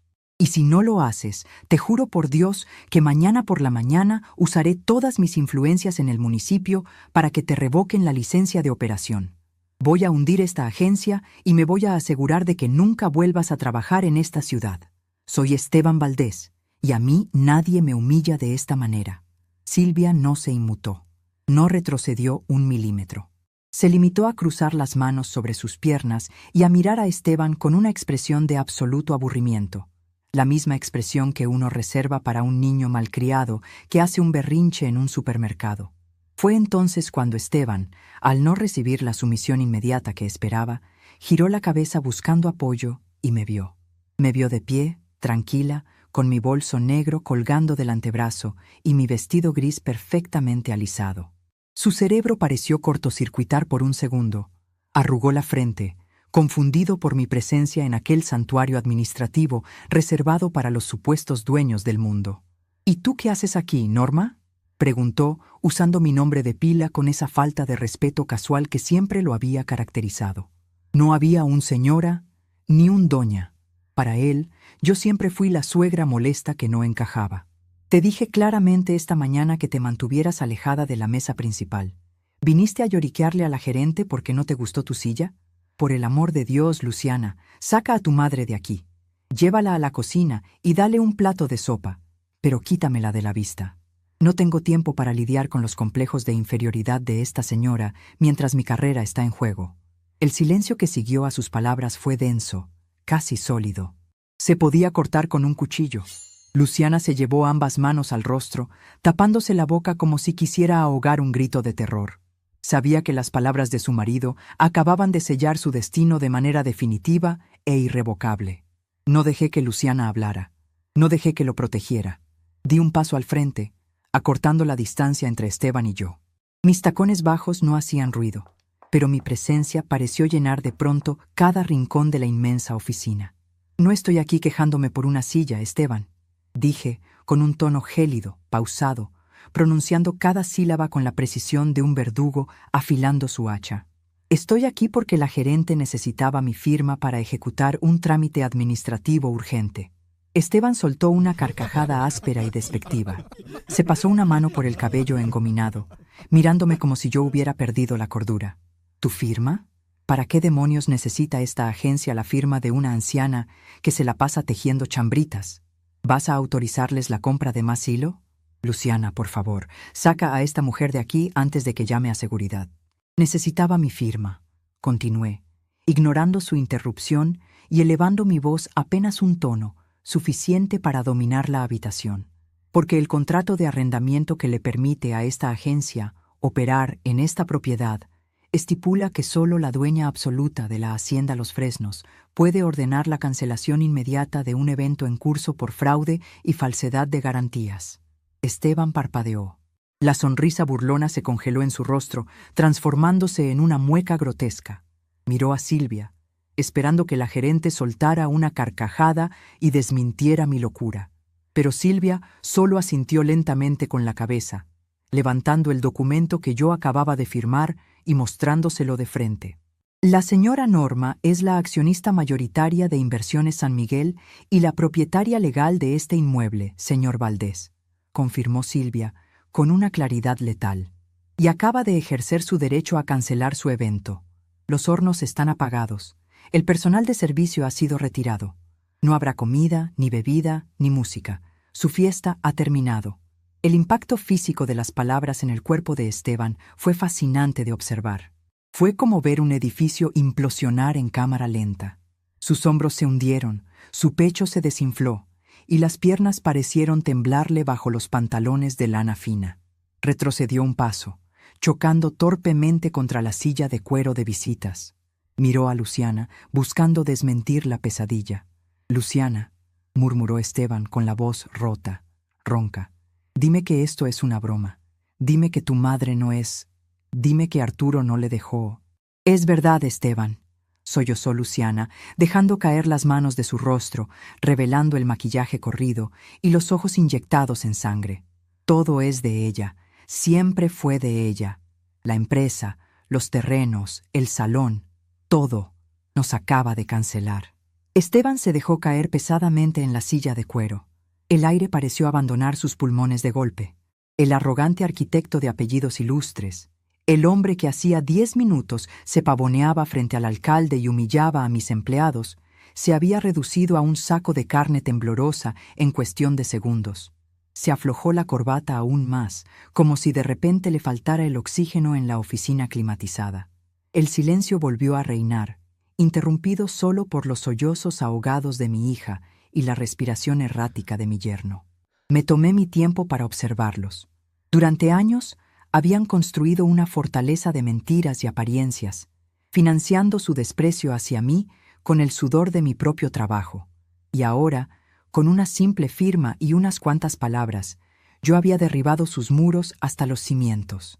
De repente, el instinto de supervivencia más bajo y rastrero se apoderó de Esteban. Se levantó de un salto, pero esta vez no había agresividad en sus movimientos. Había desesperación. Caminó hacia mí, encorvado, empequeñecido, intentando esbozar una sonrisa conciliadora que parecía más bien una mueca de dolor. «Normita, suegrita», empezó a decir, alzando las manos en un gesto de rendición pacífica. El diminutivo me causó una repulsión profunda en el estómago. Hubo un malentendido terrible, un error de comunicación, eso es todo. Luciana debió confundirse con las mesas. Tú sabes que te adoramos. Eres la matriarca de esta familia. Por favor, no podemos hacer esto hoy. No hoy. No me llames Normita. Lo corté en seco, mi voz sonando como un látigo. Y no hay ningún malentendido. El único error fue tuyo, al creer que podías pagar una fiesta de 200 invitados con un pagaré a 90 días que no vale ni el papel en el que está impreso. Conozco los números de tu constructora, Esteban. Sé que están al borde del embargo. Sé que usaste este bautizo para fingir solvencia frente al alcalde y rogarle por un contrato municipal que te salve el pellejo. Trataste de usar mi propiedad para financiar tu fraude. Esteban palideció aún más. El hecho de que yo conociera los oscuros secretos de su contabilidad terminó de quebrar su espíritu. Cayó de rodillas. Literalmente, el gran señor Valdés dobló las rodillas sobre la alfombra gris de la oficina, juntando las manos frente a su pecho. «Por favor, Norma, te lo suplico», lloriqueó, con lágrimas reales de pánico brotando de sus ojos. «Si el alcalde sale por esa puerta sin haber comido, ofendido por el trato, nunca me dará la firma. Si no firmo la obra pública, la semana que viene el banco me embargará todo. Perderemos la casa, perderemos los autos. Incluso arrastraré a Daniel. Le hice firmar como aval para un préstamo puente. Si yo caigo, tu nieto Daniel y su esposa Marina también perderán su casa. Dejarás a tu bisnieto recién nacido en la calle. ¿Es eso lo que quieres? ¿Destruir a tu propia sangre por un arranque de orgullo? Usar al bebé. Usar a Daniel y a Marina como escudo humano. Era la jugada más baja y predecible de un cobarde sin salida. Sentí una punzada de dolor al pensar en Daniel. Mi nieto era un buen muchacho, trabajador y honesto, pero había heredado la debilidad de su madre para dejarse manipular por las figuras de autoridad. Esteban lo había convencido de hipotecar su futuro para salvar las malas decisiones de la constructora. Respiré hondo, manteniendo la mente fría. No iba a permitir que el chantaje emocional me desviara del curso. Daniel y Marina estarán bien, respondí, mirándolo desde arriba con absoluta frialdad. Yo misma me encargaré de liquidar la deuda de mi nieto el lunes a primera hora. Tengo los fondos suficientes para proteger a los que realmente valen la pena en esta familia. Ellos no perderán su casa. Pero tú, Esteban, tú vas a perder hasta el último centavo falso que finges tener. Tu imperio de papel maché se termina hoy. Luciana se acercó corriendo y se arrodilló junto a su marido, aferrándose al brazo de Esteban mientras me miraba con ojos suplicantes. «Mamá, te lo ruego, te pido perdón por lo de la mesa, te pido perdón por todo. Fui una estúpida, fui una malagradecida. Lo acepto, me arrodillo ante ti si quieres. Pero no nos expongas allá afuera, no frente a toda esa gente. Solo diles que enciendan los hornos. Deja que sirvan el maldito pato. Deja que partamos el pastel, que nos tomemos la foto oficial, y te juro que mañana nos vamos de la ciudad si quieres. Te firmo las acciones de la constructora. Te doy lo que me pidas. Solo déjanos mantener la dignidad frente al alcalde. Solo una hora más de farsa, te lo suplico».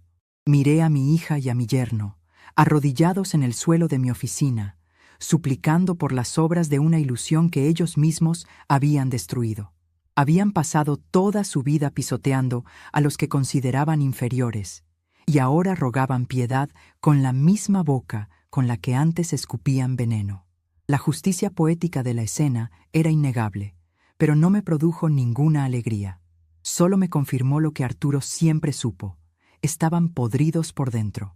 Lentamente me agaché, pero no para consolarlos. Extendí la mano, tomé el bolso negro que estaba sobre el escritorio y me lo colgué con firmeza del antebrazo.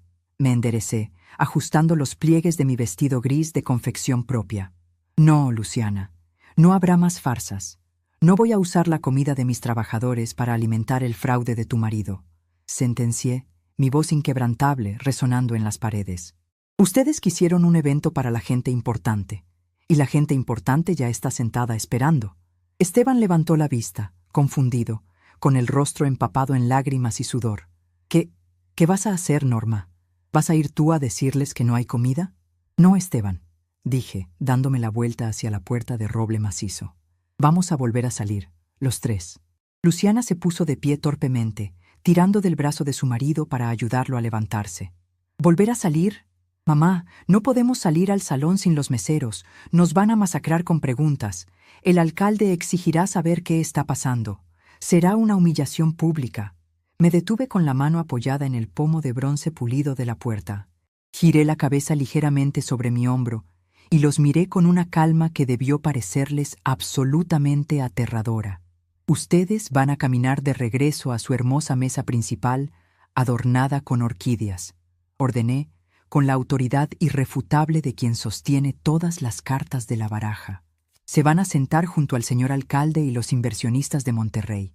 Y yo voy a caminar hacia la mesa de plástico junto a la puerta de la cocina, exactamente donde tú decidiste que era mi lugar, Luciana. Pero los platos están vacíos, balbuceó Esteban temblando. La gente va a empezar a quejarse. Exactamente, respondí, abriendo la pesada puerta de roble y dejando que el zumbido distante de 200 invitados impacientes inundara de nuevo el pasillo. Y desde mi asiento en el fondo, voy a disfrutar cada segundo viendo cómo la gente importante descubre que sus anfitriones no tienen ni siquiera para invitarles un vaso de agua. Andando. Es hora de dar la cara. El pasillo administrativo parecía haber duplicado su longitud. Caminé con pasos medidos, sintiendo la firmeza de la alfombra industrial bajo mis zapatos de tacón bajo. Detrás de mí, el sonido de la respiración agitada de mi hija y el arrastre torpe de los pies de mi yerno formaban una marcha fúnebre patética. No volví la mirada para comprobar si me seguían. Sabía que lo hacían. El miedo tiene una forma muy particular de encadenar a las personas, y en ese momento yo sostenía el extremo de la cadena. Al pasar junto a la fotografía en blanco y negro de Arturo y mía frente a los escombros de la hacienda, sentí una corriente de aire frío bajar por mi nuca. Era como si el edificio mismo estuviera respirando, preparándose para expulsar la infección que había intentado parasitar sus cimientos. Las puertas batientes que conectaban con la cocina aparecieron frente a nosotros. Las empujé con ambas manos. El contraste con el caos que había presenciado apenas media hora antes fue tan brutal que Luciana, a mis espaldas, dejó escapar un gemido ahogado. La cocina, el corazón palpitante de cualquier evento, estaba clínicamente muerta. Las inmensas estufas industriales de acero inoxidable, que antes rugían con llamas azules y emitían el aroma embriagador del pato a la naranja y las especias, ahora estaban apagadas, frías y mudas. Las luces potentes de las campanas extractoras habían sido reducidas a la mitad de su intensidad, sumiendo el inmenso espacio en una penumbra metálica. Marcos, el chef ejecutivo, estaba de pie frente a la isla central, con los brazos cruzados sobre su pecho robusto. Ya no llevaba el trapo de cocina manchado en la mano, se había cambiado la filipina por una completamente limpia y blanca. A su alrededor, la brigada completa de cocineros y meseros estaba alineada en un silencio absoluto. Habían retirado todas las bandejas de servicio. Los timbales de aguacate con langosta que Luciana había devuelto con desprecio estaban siendo arrojados metódicamente a los contenedores de composta por 2 ayudantes de cocina. Era la imagen misma del final, un final que Esteban se negaba a aceptar. Intentó recuperar un ápice de su autoridad destrozada, se adelantó un paso, separándose de Luciana, y señaló a Marcos con un dedo tembloroso, invadiendo el espacio del chef. «Tú, escúchame bien, cocinero», balbuceó Esteban, aunque su voz carecía por completo del volumen y la arrogancia de hace unos minutos. «Te ordeno que enciendas esos hornos ahora mismo. Sacas la comida, lo que sea. Tira unos filetes a la plancha, saca pan, saca lo que tengas. Te pagaré el doble de tu sueldo de hoy en efectivo si me salvas de esto». Marcos ni siquiera parpadeó. No movió un solo músculo de su rostro curtido. Sus ojos oscuros pasaron por encima del hombro de Esteban y se clavaron directamente en los míos, buscando la única confirmación que le importaba en todo ese edificio. Le sostuve la mirada y negué lentamente con la cabeza, un movimiento de apenas 1 milímetro. Fue suficiente. «La cocina está cerrada, señor Valdés», respondió Marcos, con una voz profunda que resonó en el acero inmaculado de las paredes. «Y mi lealtad no se compra con el dinero que usted no tiene. Recoja a sus invitados y desalojen el salón». Esteban abrió la boca para replicar, pero el sonido de un plato de porcelana rompiéndose en el contenedor de basura lo hizo encogerse sobre sí mismo. Luciana lo tomó del brazo, tirando de él hacia el pasillo de servicio. Estaba aterrorizada de los empleados a los que había humillado toda la mañana. Ahora sabía que todos ellos tenían más poder que ella en esta casa. Pasé junto a ellos, abriendo la puerta que daba al área de descanso del personal, justo detrás de la cortina de terciopelo negro que separaba nuestro mundo del salón principal. «Vayan a su mesa», les ordené sin alzar la voz, deteniéndome justo en el umbral. «El alcalde los está esperando. Tienen un papel que interpretar frente a la gente importante. No lo hagan esperar más». Luciana me miró con los ojos llenos de lágrimas, el rímel negro formando 2 surcos sucios por sus mejillas. Se aferró a mi brazo, un gesto desesperado que me recordó a cuando tenía 5 años y rompía un jarrón en la casa, buscando que yo arreglara los pedazos rotos. «Mamá, por favor, no me hagas salir ahí. No puedo verles las caras. Van a saber que somos un fraude. Van a saber que no tenemos nada. Me van a destruir en el club, en las reuniones. La esposa del alcalde me van a hacer pedazos. Déjame irme por la puerta de atrás. Déjame llevarme a Daniel y a Emilio, y nos vamos todos. Di que hubo una emergencia médica. Di que me desmayé. Lo que sea, pero no me obligues a enfrentar a esa gente con las manos vacías». Me solté de su agarre con un movimiento firme, pero carente de violencia. La miré de arriba a abajo, observando el vestido de seda esmeralda que le cortaba la respiración, las joyas compradas a crédito para impresionar a desconocidos, el peinado rígido por la laca que ahora empezaba a desmoronarse por el sudor frío de su frente. «El respeto no se exige a gritos, Luciana, se gana en silencio», dije, pronunciando cada palabra con una claridad gélida. «Y la humillación no te la estoy imponiendo yo. Te la construiste tú misma ladrillo a ladrillo, cuando decidiste que las apariencias valían más que la lealtad. Ustedes querían un lugar exclusivo para la gente importante. Ahora vayan a ocuparlo. Salgan al salón. Ya». No les di tiempo a reaccionar. Aparté la pesada cortina de terciopelo y di un paso hacia la luz deslumbrante del salón principal. El murmullo de 200 personas impacientes me golpeó como una ola de calor físico. El cuarteto de cuerdas había dejado de tocar, probablemente porque su tiempo de contrato había expirado o porque notaron, con el instinto afinado de los músicos de eventos, que algo andaba terriblemente mal. En ausencia de la música, el sonido de los cubiertos de plata chocando contra las copas de cristal vacías y el zumbido de las quejas formaban una atmósfera tensa, casi eléctrica. El aire acondicionado seguía al máximo, pero el ambiente se sentía pesado, asfixiante. Caminé directamente hacia la pequeña mesa redonda ubicada contra la pared, mi lugar designado en el exilio. La silla plegable de metal seguía allí, con mi abrigo de lana gris doblado sobre el respaldo, exactamente como la había dejado. Me senté despacio. El crujido metálico bajo mi peso fue el único sonido que me hizo compañía en ese rincón oscuro. Desde esta posición estratégica, la vista era inmejorable. El salón parecía un inmenso tablero de ajedrez donde las piezas acababan de darse cuenta de que el juego estaba amañado. A mi izquierda, observé cómo Luciana y Esteban emergían de detrás de la cortina. Caminaban rígidos, como si tuvieran tablas de madera atadas a las espaldas. Luciana había intentado limpiarse el rímel corrido, pero solo había logrado esparcir una sombra grisácea bajo sus ojos, dándole el aspecto enfermizo de un fantasma adornado con joyas. Esteban se abotonó el saco del traje, intentando proyectar una imagen de control que se desmoronaba con cada paso vacilante que daba hacia el centro de la pista de baile. Mientras ellos realizaban su caminata de la vergüenza, un joven mesero con guantes blancos inmaculados se acercó a mi mesa. Era el mismo muchacho con el que me había cruzado antes, el que había tropezado con la pata de mi silla. Llevaba una pequeña bandeja de plata. Con una reverencia silenciosa y llena de un respeto genuino, colocó frente a mí una taza de porcelana humeante. El chef Marcos me pidió que le trajera su té de manzanilla con miel, señora Norma, murmuró el joven, manteniendo la cabeza ligeramente agachada. Dijo que la ayudaría a disfrutar del espectáculo. Esbocé una media sonrisa, tomando la taza por el asa delicada. El calor del té se filtró por mis dedos, reconfortando mis articulaciones cansadas. Gracias, hijo. Dile a Marcos que tiene toda la razón.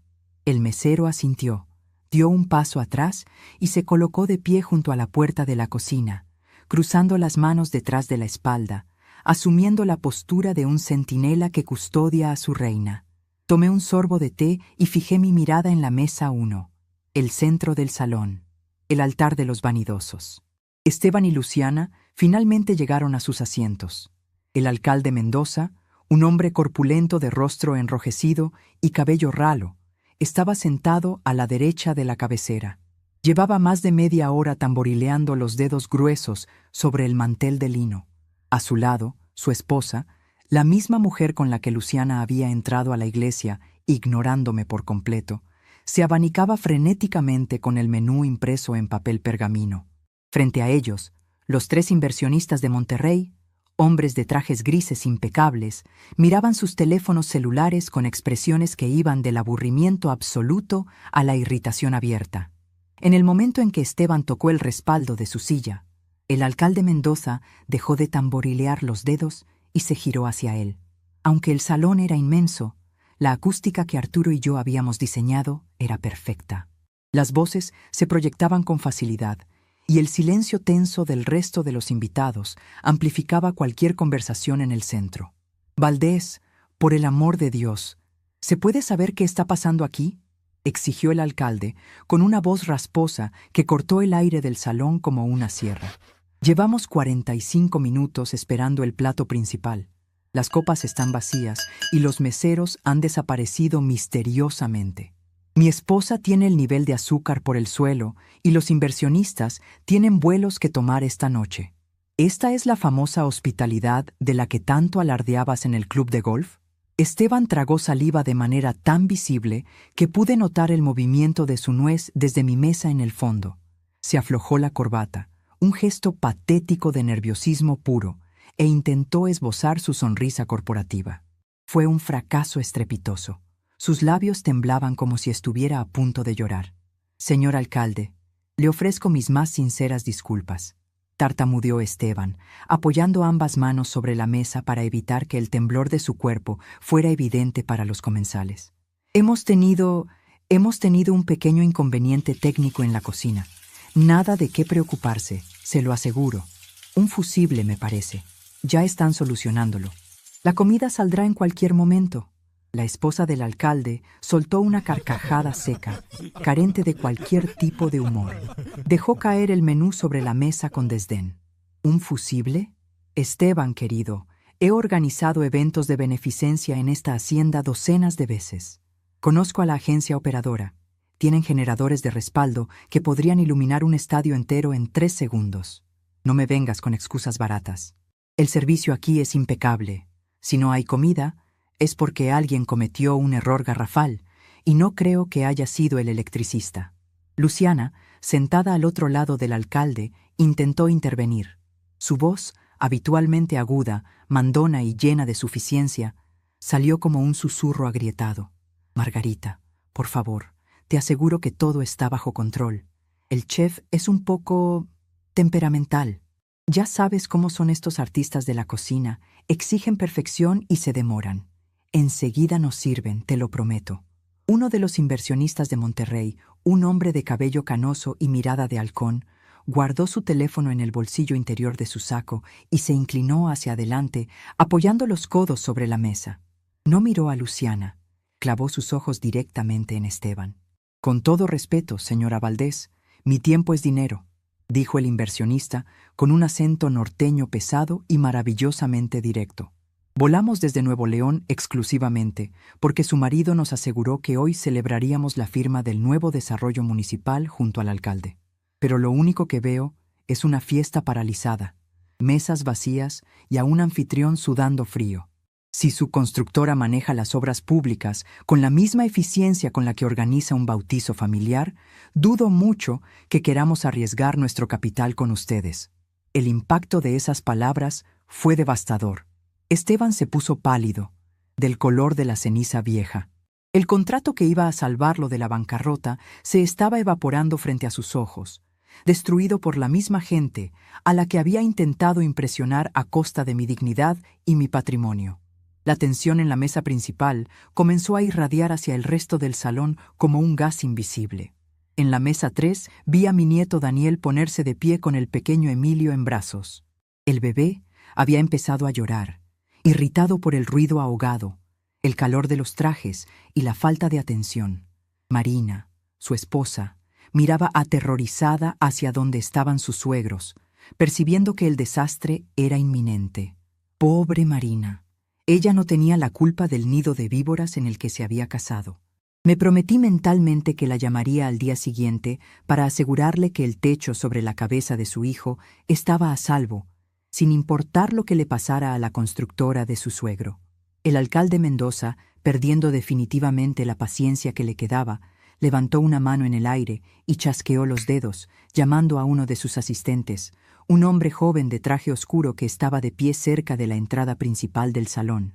«Roberto, ve a la cocina de inmediato», ordenó el alcalde, ignorando por completo la presencia de Esteban, tratándolo ya no como a un socio, sino como a un estorbo. «Busca al gerente de este lugar y dile que el alcalde de la ciudad exige una explicación sobre este desastre. Y si no tienen la comida lista en 5 minutos, dile a mi chofer que encienda la camioneta. Nos vamos de aquí». El asistente asintió y comenzó a caminar rápidamente hacia las puertas batientes, en mi dirección. Esteban saltó de su silla, extendiendo los brazos en un intento desesperado por detenerlo. No es necesario, señor alcalde», gritó Esteban, perdiendo finalmente el control del volumen de su voz. Varios invitados de las mesas cercanas giraron la cabeza, alarmados por el tono histérico del arquitecto. «Yo mismo iré. Yo arreglo esto ahora mismo. Conozco a los dueños, tengo influencia en este lugar». Pero era demasiado tarde. El asistente del alcalde pasó justo por delante de mi mesa, me ignoró por completo, empujó las puertas de la cocina y desapareció en la penumbra del pasillo de servicio. Fueron los 30 segundos más largos en la vida de Esteban Valdés. Se quedó de pie, paralizado junto a su silla, con los brazos colgando inútilmente a los costados y la mirada vacía, viendo cómo los segundos en el reloj invisible de su ruina llegaban a 0. Luciana se cubrió el rostro con ambas manos.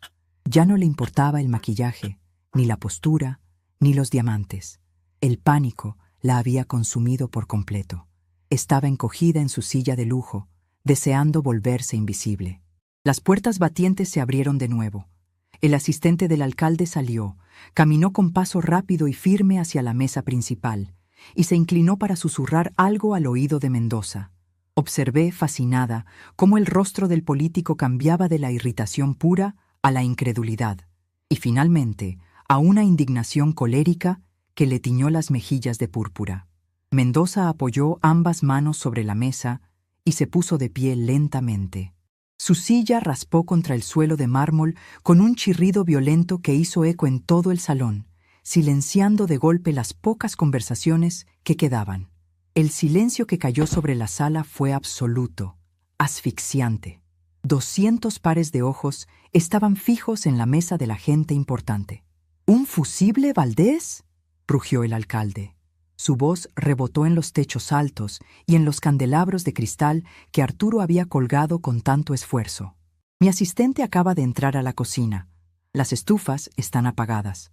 Las estaciones de servicio están vacías. No hay un solo plato de comida preparándose en este edificio. Los meseros están sentados tomando agua. El personal de limpieza está guardando las cosas. ¿Crees que soy un imbécil? Esteban retrocedió un paso, levantando las manos en un gesto de súplica patético, como si intentara detener una avalancha con las palmas abiertas. «Señor alcalde, le juro que hay un malentendido terrible. Esta agencia operadora es incompetente. Me están extorsionando. Me están saboteando por envidia política. Yo pagué por este evento. Yo soy amigo íntimo de los dueños de esta hacienda. Esa fue la señal, la frase exacta que desencadenaría la destrucción final. Antes de que el alcalde pudiera responder a la ridícula mentira de Esteban, el sonido de unos tacones firmes y rítmicos rompió el silencio del salón.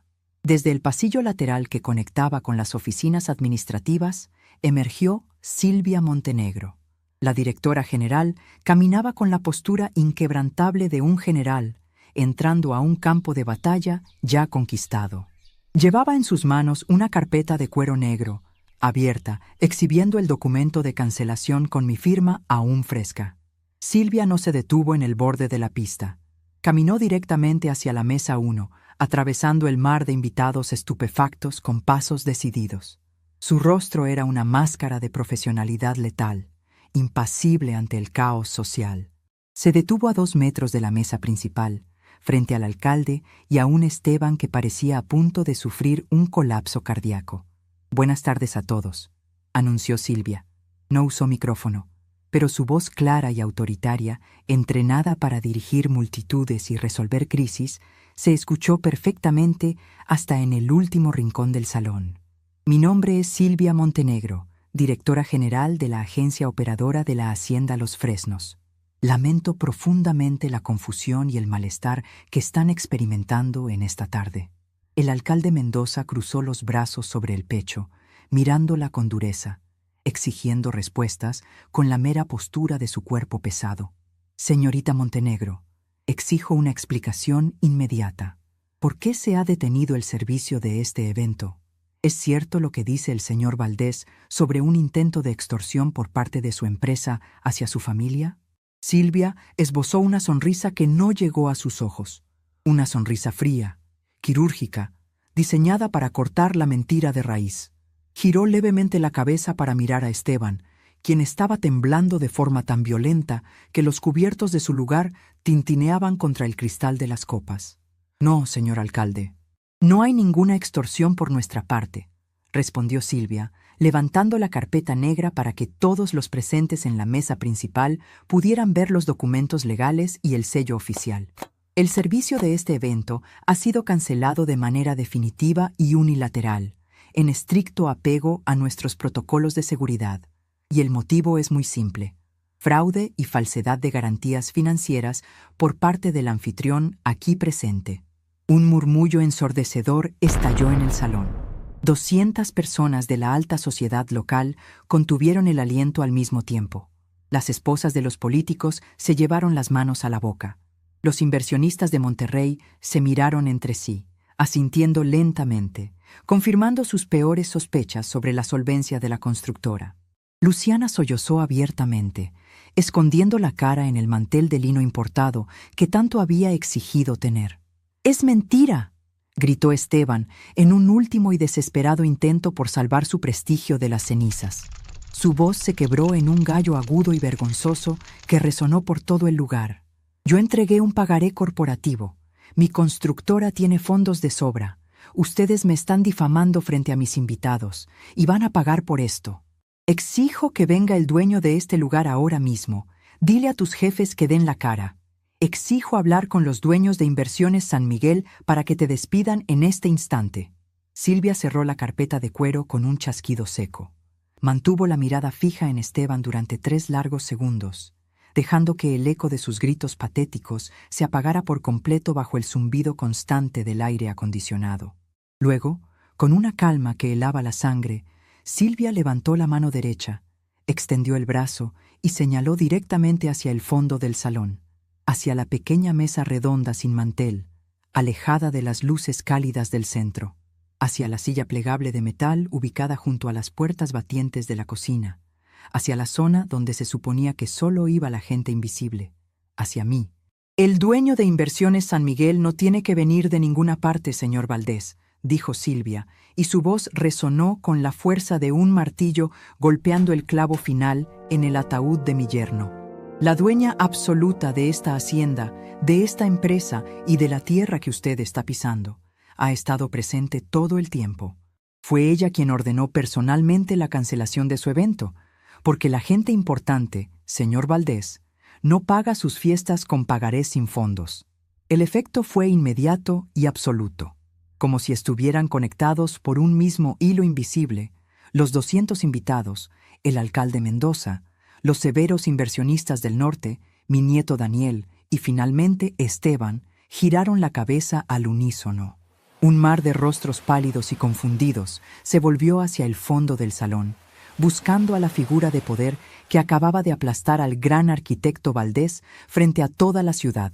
Y allí estaba yo, la mujer del vestido gris de confección propia, la anciana a la que no consideraron lo suficientemente digna como para compartir su mesa, la madre a la que escondieron junto al servicio para que sus orígenes no afearan las fotografías oficiales del bautizo. No me levanté, no grité, no necesité hacer ningún gesto dramático ni pronunciar un discurso de victoria. Simplemente me quedé sentada en mi silla plegable, sosteniendo mi taza de porcelana con ambas manos.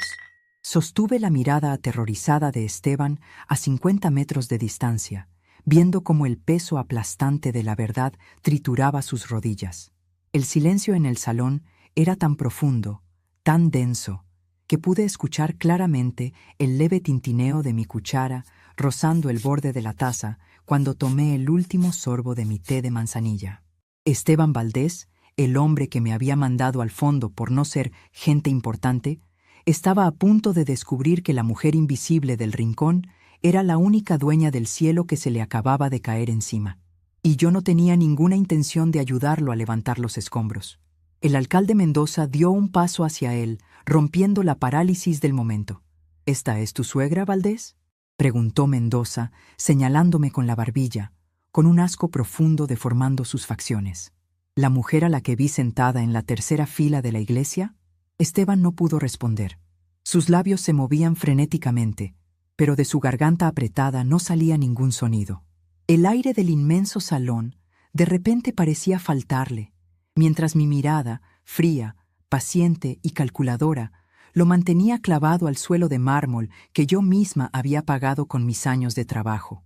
Su respiración se volvió errática. Sus ojos inyectados en sangre buscaron frenéticamente una salida entre los invitados, pero todas las puertas estaban cerradas, y yo tenía la única llave. El juego de las apariencias había terminado. La ilusión se había roto en 1000 pedazos sobre la mesa principal. Ahora comenzaba el cobro de la deuda, y yo siempre cobraba hasta el último centavo. El alcalde Mendoza no esperó a que Esteban articulara una sola palabra más en su defensa. Su rostro, que minutos antes irradiaba la complacencia perezosa de quien está acostumbrado a ser adulado, ahora era una máscara de asco profundo e indisimulable. Se giró hacia su esposa, le ofreció el brazo con una rigidez casi militar y, sin dirigirle una mirada adicional a mi yerno, comenzó a caminar hacia la salida principal del inmenso salón. La esposa del alcalde ni siquiera recogió el chal de seda que había dejado sobre el respaldo de su silla. Simplemente se aferró al brazo de su marido, manteniendo la barbilla alta, huyendo del epicentro de la humillación como si el fracaso de los Valdés fuera una enfermedad contagiosa. Los 3 inversionistas de Monterrey no se quedaron atrás. El hombre de cabello canoso, aquel que había hablado con tanta dureza instantes antes, se abotonó el saco de su traje gris con una lentitud deliberada, casi insultante. Sus ojos de halcón recorrieron la mesa principal, deteniéndose un segundo en los adornos florales y luego en el rostro pálido y sudoroso de Esteban. «Buena suerte con el banco, Valdés», murmuró el regiomontano con un tono neutro que cortó el aire frío del salón. «Y no se moleste en llamar a nuestras oficinas. Nuestros números ya no existen para usted».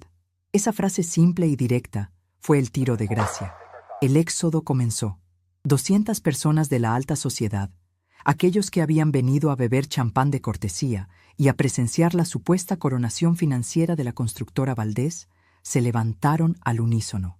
El sonido de las pesadas sillas de caoba, raspando contra el piso de mármol pulido, fue ensordecedor. Una cacofonía industrial que ahogó por completo los sollozos agudos que empezaban a brotar de la garganta de mi hija. Las mujeres recogían apresuradamente sus bolsos de diseñador, susurrando entre ellas a un volumen lo suficientemente alto como para que el eco llevara sus palabras de desprecio hasta la mesa principal. Los hombres evitaban el contacto visual con Esteban, acelerando el paso hacia el inmenso vestíbulo de cristal, empujándose sutilmente unos a otros para ser los primeros en abandonar el barco que se hundía. Luciana reaccionó con el instinto ciego de un animal acorralado. Saltó de su silla, casi tropezando con la pesada tela esmeralda de su vestido, y corrió detrás de la esposa del inversionista principal. «Amelia, por favor, espera», suplicó Luciana, estirando la mano cubierta de anillos para intentar agarrar la manga del abrigo de la mujer. «Te juro que es un malentendido. Te invito a tomar un café mañana y te lo explico todo. Amelia». La mujer llamada Amelia se detuvo en seco. Retiró el brazo con un movimiento brusco y fulminó a mi hija con la mirada. «No me toques, Luciana», dijo la mujer con la voz cargada de un veneno refinado y gélido. «Y no me llames mañana. Me resulta insoportable la gente que finge ser lo que no es. ¡Qué vergüenza! Haznos un favor a todos y no vuelvas a pisar el club». Luciana se quedó petrificada en medio de la pista de baile vacía, con la mano extendida en el aire, viendo cómo las puertas de hierro forjado de la hacienda se abrían de par en par para escupir a sus invitados hacia el estacionamiento de grava. Nadie quería contagiarse del hedor a bancarrota. Nadie la miró con lástima. En el mundo artificial que ella misma había elegido habitar, la pobreza repentina era el único pecado que no tenía redención posible. Desde mi silla plegable de metal, en el rincón más alejado y oscuro del salón, observé la desintegración de su imperio de papel maché. No moví un solo dedo. Mantuve ambas manos alrededor de mi taza de porcelana, sintiendo el calor del té de manzanilla filtrarse por mis nudillos cansados. A mi lado, el joven mesero de guantes blancos permanecía firme, con la espalda recta y las manos cruzadas detrás de la cintura, observando la escena con el respeto silencioso de quien sabe que está presenciando justicia pura. En las puertas batientes de la cocina, logré distinguir la figura corpulenta de Marcos, el chef, asomándose a través del cristal con una sonrisa feroz y satisfecha dibujada bajo su espeso bigote. En menos de 15 minutos, el salón de la Hacienda Los Fresnos quedó completamente vacío de gente importante. El silencio que se instaló en el lugar era abrumador, interrumpido únicamente por el zumbido grave del aire acondicionado central y el tintineo ocasional de los cubitos de hielo derritiéndose en las copas de cristal abandonadas sobre las mesas. El lugar parecía el escenario de una obra de teatro monumental justo después de que el público ha abandonado la sala exigiendo la devolución de sus entradas. Esteban ya no estaba de pie. Sus rodillas, incapaces de soportar el peso de su propia ruina, habían cedido por completo. Estaba tirado en el suelo, sentado sobre el mármol frío, con la espalda apoyada contra la pata central de la mesa número 1. Se había arrancado la corbata de seda y la había arrojado a un lado. Tenía el rostro escondido entre las palmas de las manos, y sus hombros temblaban con espasmos violentos, emitiendo un llanto ronco y patético que rebotaba en las paredes desnudas. Toda su arrogancia, toda su crueldad calculada se había reducido a un charco de sudor y lágrimas bajo una mesa que no podía pagar. Luciana caminó lentamente de regreso hacia la cabecera. Sus pasos eran erráticos, como si de repente hubiera olvidado cómo caminar con tacones. Se dejó caer sobre la silla vacía que instantes antes ocupaba el alcalde. El maquillaje se le había corrido por completo, formando 2 surcos oscuros y cenicientos que bajaban por sus mejillas, dándole el aspecto de un fantasma envejecido de golpe. Apoyó los codos sobre el mantel de lino importado por el que había exigido exclusividad y hundió la cara entre sus brazos, sollozando con la boca abierta. Lentamente, dejé mi taza de porcelana sobre la pequeña mesa redonda. Me puse de pie. Mi abrigo de lana gris seguía doblado sobre el respaldo de la silla de metal. No me lo puse. Tomé mi bolso negro, me lo colgué del antebrazo con firmeza y comencé a caminar hacia el centro del salón. Mis zapatos de tacón bajo producían un sonido rítmico, seco y constante sobre el mármol. Tap, tap, tap. Cada paso era un clavo más en el ataúd de sus ilusiones. Pasé por las mesas abandonadas, rozando con las yemas de los dedos los respaldos de las sillas vacías, respirando el aire frío y limpio de mi propia casa. Me detuve a 2 metros de la mesa principal. Miré a Esteban, encogido en el suelo como un gusano pisoteado, y luego a Luciana, que levantó la vista al escuchar mis pasos. Sus ojos inyectados en sangre me miraron con una mezcla de terror y una esperanza estúpida, como si creyera que, ahora que el público se había ido, yo volvería a ser la madre sumisa, dispuesta a barrer los escombros de su desastre. «Mamá», susurró Luciana, extendiendo una mano temblorosa hacia mí. «Ya se fueron. Ya nos destruiste. ¿Estás feliz? ¿Estás satisfecha con tu venganza? Nos quitaste todo en 20 minutos. No alce la voz. No había necesidad. El silencio del salón era mi mejor amplificador». «Yo no les quité nada, Luciana», respondí, con una calma gélida que pareció hacerla encogerse en su asiento. «Solo encendí la luz. Ustedes ya no tenían nada desde hace años. Construyeron un castillo sobre el agua y pretendían usar mis huesos como cimientos para que no se hundiera. Tuviste 45 años para aprender a quererme, a respetarme. Hoy aprendiste a temerme. Es un sustituto pobre, lo sé, pero es el único sentimiento que te queda para ofrecerme, y lo acepto». Esteban levantó la cabeza del suelo. Su rostro estaba rojo, hinchado, deformado por el pánico absoluto. «Norma, el banco», balbuceó con la voz rota, arrastrándose un poco sobre sus rodillas hacia donde yo estaba de pie. «Si no deposito el adelanto del contrato municipal el martes, me ejecutan la hipoteca. Me van a quitar la casa. Me van a confiscar los autos de la empresa. Me quedaré en la calle. Por favor, tú tienes el dinero. Inversiones San Miguel tiene liquidez. Préstamelo de la hipoteca. Te firmo lo que quieras. Te doy el 50% de la constructora». Sentí una repulsión física tan fuerte que tuve que apretar la mandíbula para no escupir al suelo. «Tu constructora no vale ni el peso de la tinta con la que imprimes tus tarjetas de presentación, Esteban», sentencié mirándolo desde arriba con una frialdad absoluta. «No quiero tu empresa de papel, no quiero tus promesas vacías. Y no voy a darte un solo centavo de mi patrimonio para salvar la mansión que compraste para humillar a los demás. Mañana a primera hora llamarás a tus abogados y te declararás en quiebra. Es la única salida decente que te queda. Y si intentas esconder un solo activo, me encargaré personalmente de que mis abogados auditen cada cuenta que tienes a tu nombre».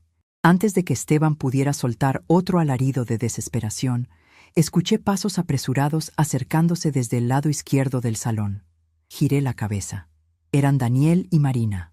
Mi nieto caminaba con la mandíbula tensa, con los ojos muy abiertos, procesando la magnitud del cráter que acababa de abrirse bajo su familia. Marina venía un paso atrás, abrazando fuertemente al pequeño Emilio contra su pecho.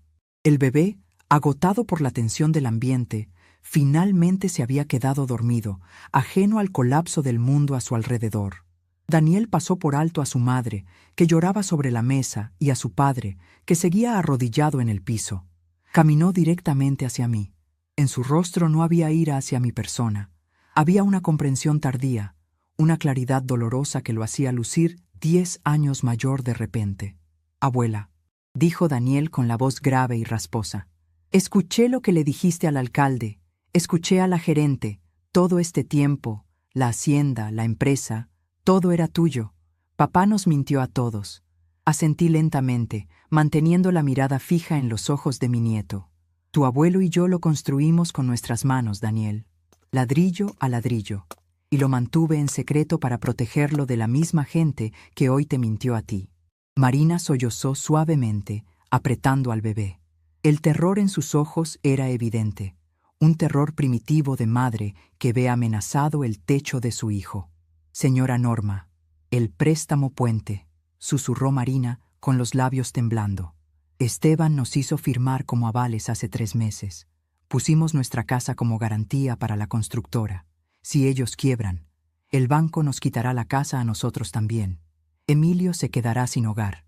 Daniel bajó la cabeza, avergonzado hasta la médula por haber sido tan ingenuo, por haber confiado ciegamente en el traje caro y las palabras vacías de su padre. Extendí mi mano y tomé el rostro de mi nieto, levantándole la barbilla con firmeza para obligarlo a mirarme. Mi tacto era áspero, lleno de callos viejos, pero estaba cargado de un amor feroz y protector que nunca le ofrecería a Luciana.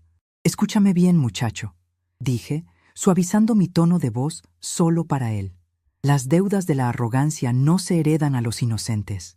Tu única culpa fue ser un buen hijo con un hombre que no lo merecía. Mañana a las 9 de la mañana te quiero en la oficina de Silvia. Mis abogados ya están redactando los documentos. Inversiones San Miguel va a comprar tu deuda directamente al banco. Yo seré dueña de tu hipoteca y en ese mismo instante firmaré la condonación total de la deuda a nombre de Emilio. Tu casa está a salvo. Nadie va a tocar el techo de mi bisnieto. Marina soltó un grito ahogado de alivio. Las rodillas le flaquearon y tuvo que apoyarse en el hombro de su esposo.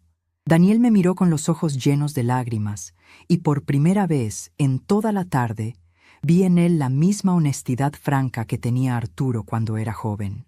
No sé cómo pagarte esto, abuela. Trabajaré toda mi vida si es necesario. Ya me lo pagaste, Daniel, respondí, retirando mi mano de su rostro. Me lo pagarás rompiendo el ciclo.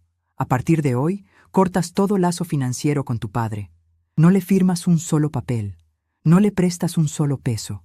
No le abres la puerta si viene buscando esconderse de sus acreedores.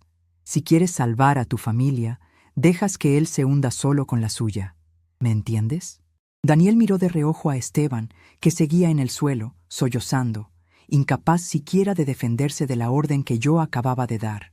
Mi nieto asintió con firmeza, enderezó los hombros y pasó un brazo protector alrededor de Marina.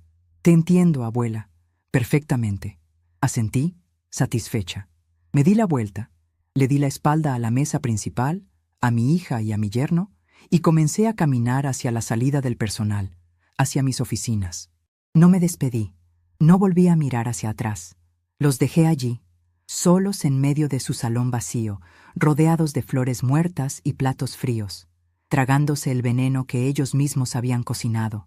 El otoño trajo consigo vientos fríos que barrieron las hojas secas de los fresnos en los jardines de la hacienda, y con la misma brutalidad barrió los restos de la constructora Valdés. El colapso fue rápido, clínico y absolutamente público. 6 meses después del bautizo, yo estaba sentada en la pequeña sala de costura de mi propia casa, la verdadera, una vivienda modesta pero impecable en los suburbios tranquilos del norte de la ciudad. Afuera caía una lluvia fina, pero el interior de mi cuarto olía a hilo de algodón, a jabón neutro y al café recién hecho que Silvia Montenegro acababa de servirnos.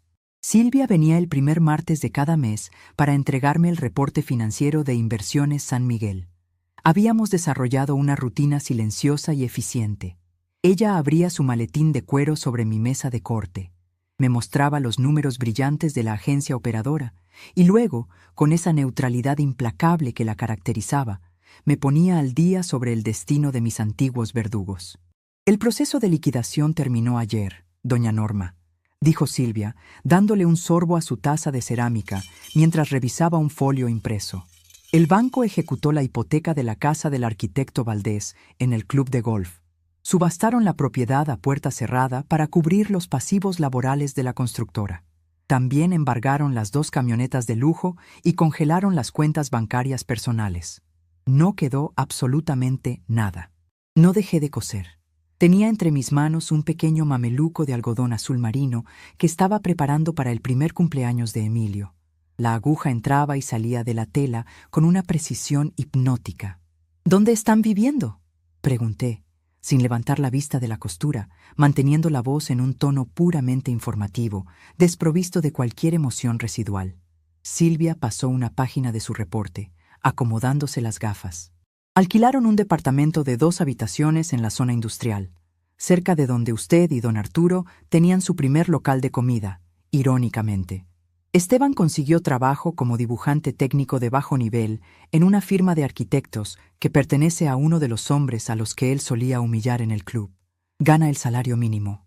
Me informan que ha envejecido 10 años de golpe. Ya no levanta la voz. Ya no mira a nadie a los ojos. Tiré del hilo, asegurando un botón de madera en el pecho del mameluco. ¿Y Luciana? Silvia hizo una pequeña pausa.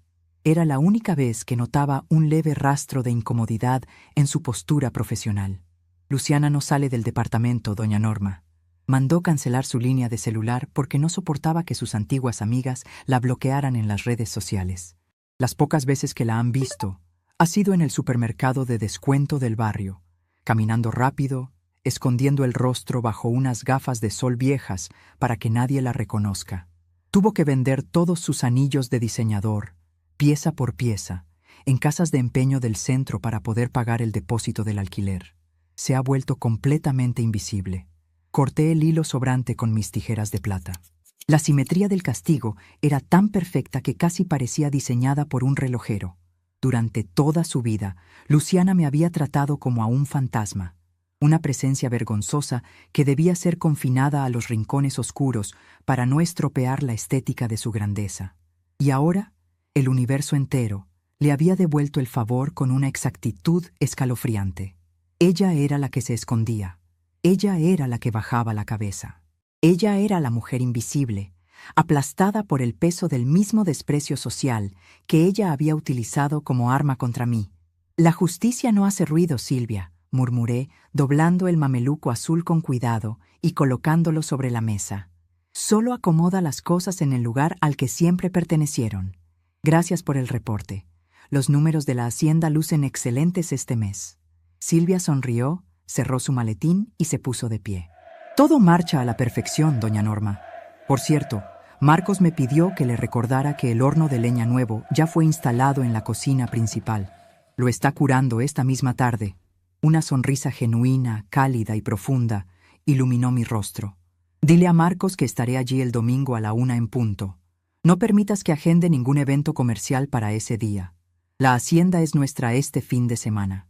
Ese domingo, el sol brillaba alto y fuerte sobre los árboles centenarios de la hacienda Los Fresnos. No había toldos pretenciosos en los jardines, ni cuartetos de cuerdas tocando melodías aburridas, ni políticos sudando falsedad dentro de trajes apretados. Las inmensas puertas batientes de la cocina estaban abiertas de par en par, dejando escapar el olor denso, honesto y abrumadoramente delicioso de un asado de tira cociéndose a fuego lento en el nuevo horno de leña. Era el olor de la verdadera abundancia, el olor del trabajo honrado que Arturo y yo conocíamos tan bien. En el centro exacto del gran salón principal, justo donde meses atrás se había erigido la mesa de la mentira y la humillación, había ahora una única mesa rectangular de madera rústica, sin manteles de lino importado que ocultaran sus vetas naturales. Estaba sentada en la cabecera. Llevaba puesto mi vestido gris, el mismo que había confeccionado con mis propias manos, perfectamente planchado y limpio. A mi derecha estaba Daniel, riendo a carcajadas con las mangas de su camisa arremangadas, sirviendo vino tinto en vasos de cristal grueso. A mi izquierda, Marina cortaba trozos de pan campesino recién horneado, con el rostro relajado, liberada del terror financiero que amenazaba su hogar. Y corriendo alrededor de la mesa, con pasos torpes y rápidos, estaba el pequeño Emilio, vestido con el cómodo mameluco de algodón azul que yo le había cosido, sin encajes rasposos, sin botones apretados, libre para ensuciarse las manos. Marcos salió de la cocina llevando una inmensa bandeja de barro humeante, secándose el sudor de la frente con un trapo blanco limpio. Lo colocó en el centro de la mesa con un ruido sordo y satisfactorio. «¡A comer, familia!», anunció el chef, con una voz que retumbó en el salón vacío, llena de alegría y sin una sola gota de servilismo. Se quitó el delantal y tomó asiento junto a Daniel, como el miembro de la familia que siempre había sido en realidad. Miré a mi alrededor. El salón inmenso nos abrazaba con su amplitud luminosa. No había fotógrafos, no había gente importante fingiendo sonrisas, no había apariencias que mantener. Extendí la mano derecha y apoyé la palma abierta sobre la superficie áspera y sólida de la mesa de madera. Sentí las grietas naturales, la firmeza inquebrantable del material que soportaba el peso de nuestro alimento. Respiré hondo, llenando mis pulmones con el aroma del asado y el eco de las risas de mi bisnieto, sabiendo con absoluta certeza que por primera vez en muchos años mi casa estaba completamente limpia.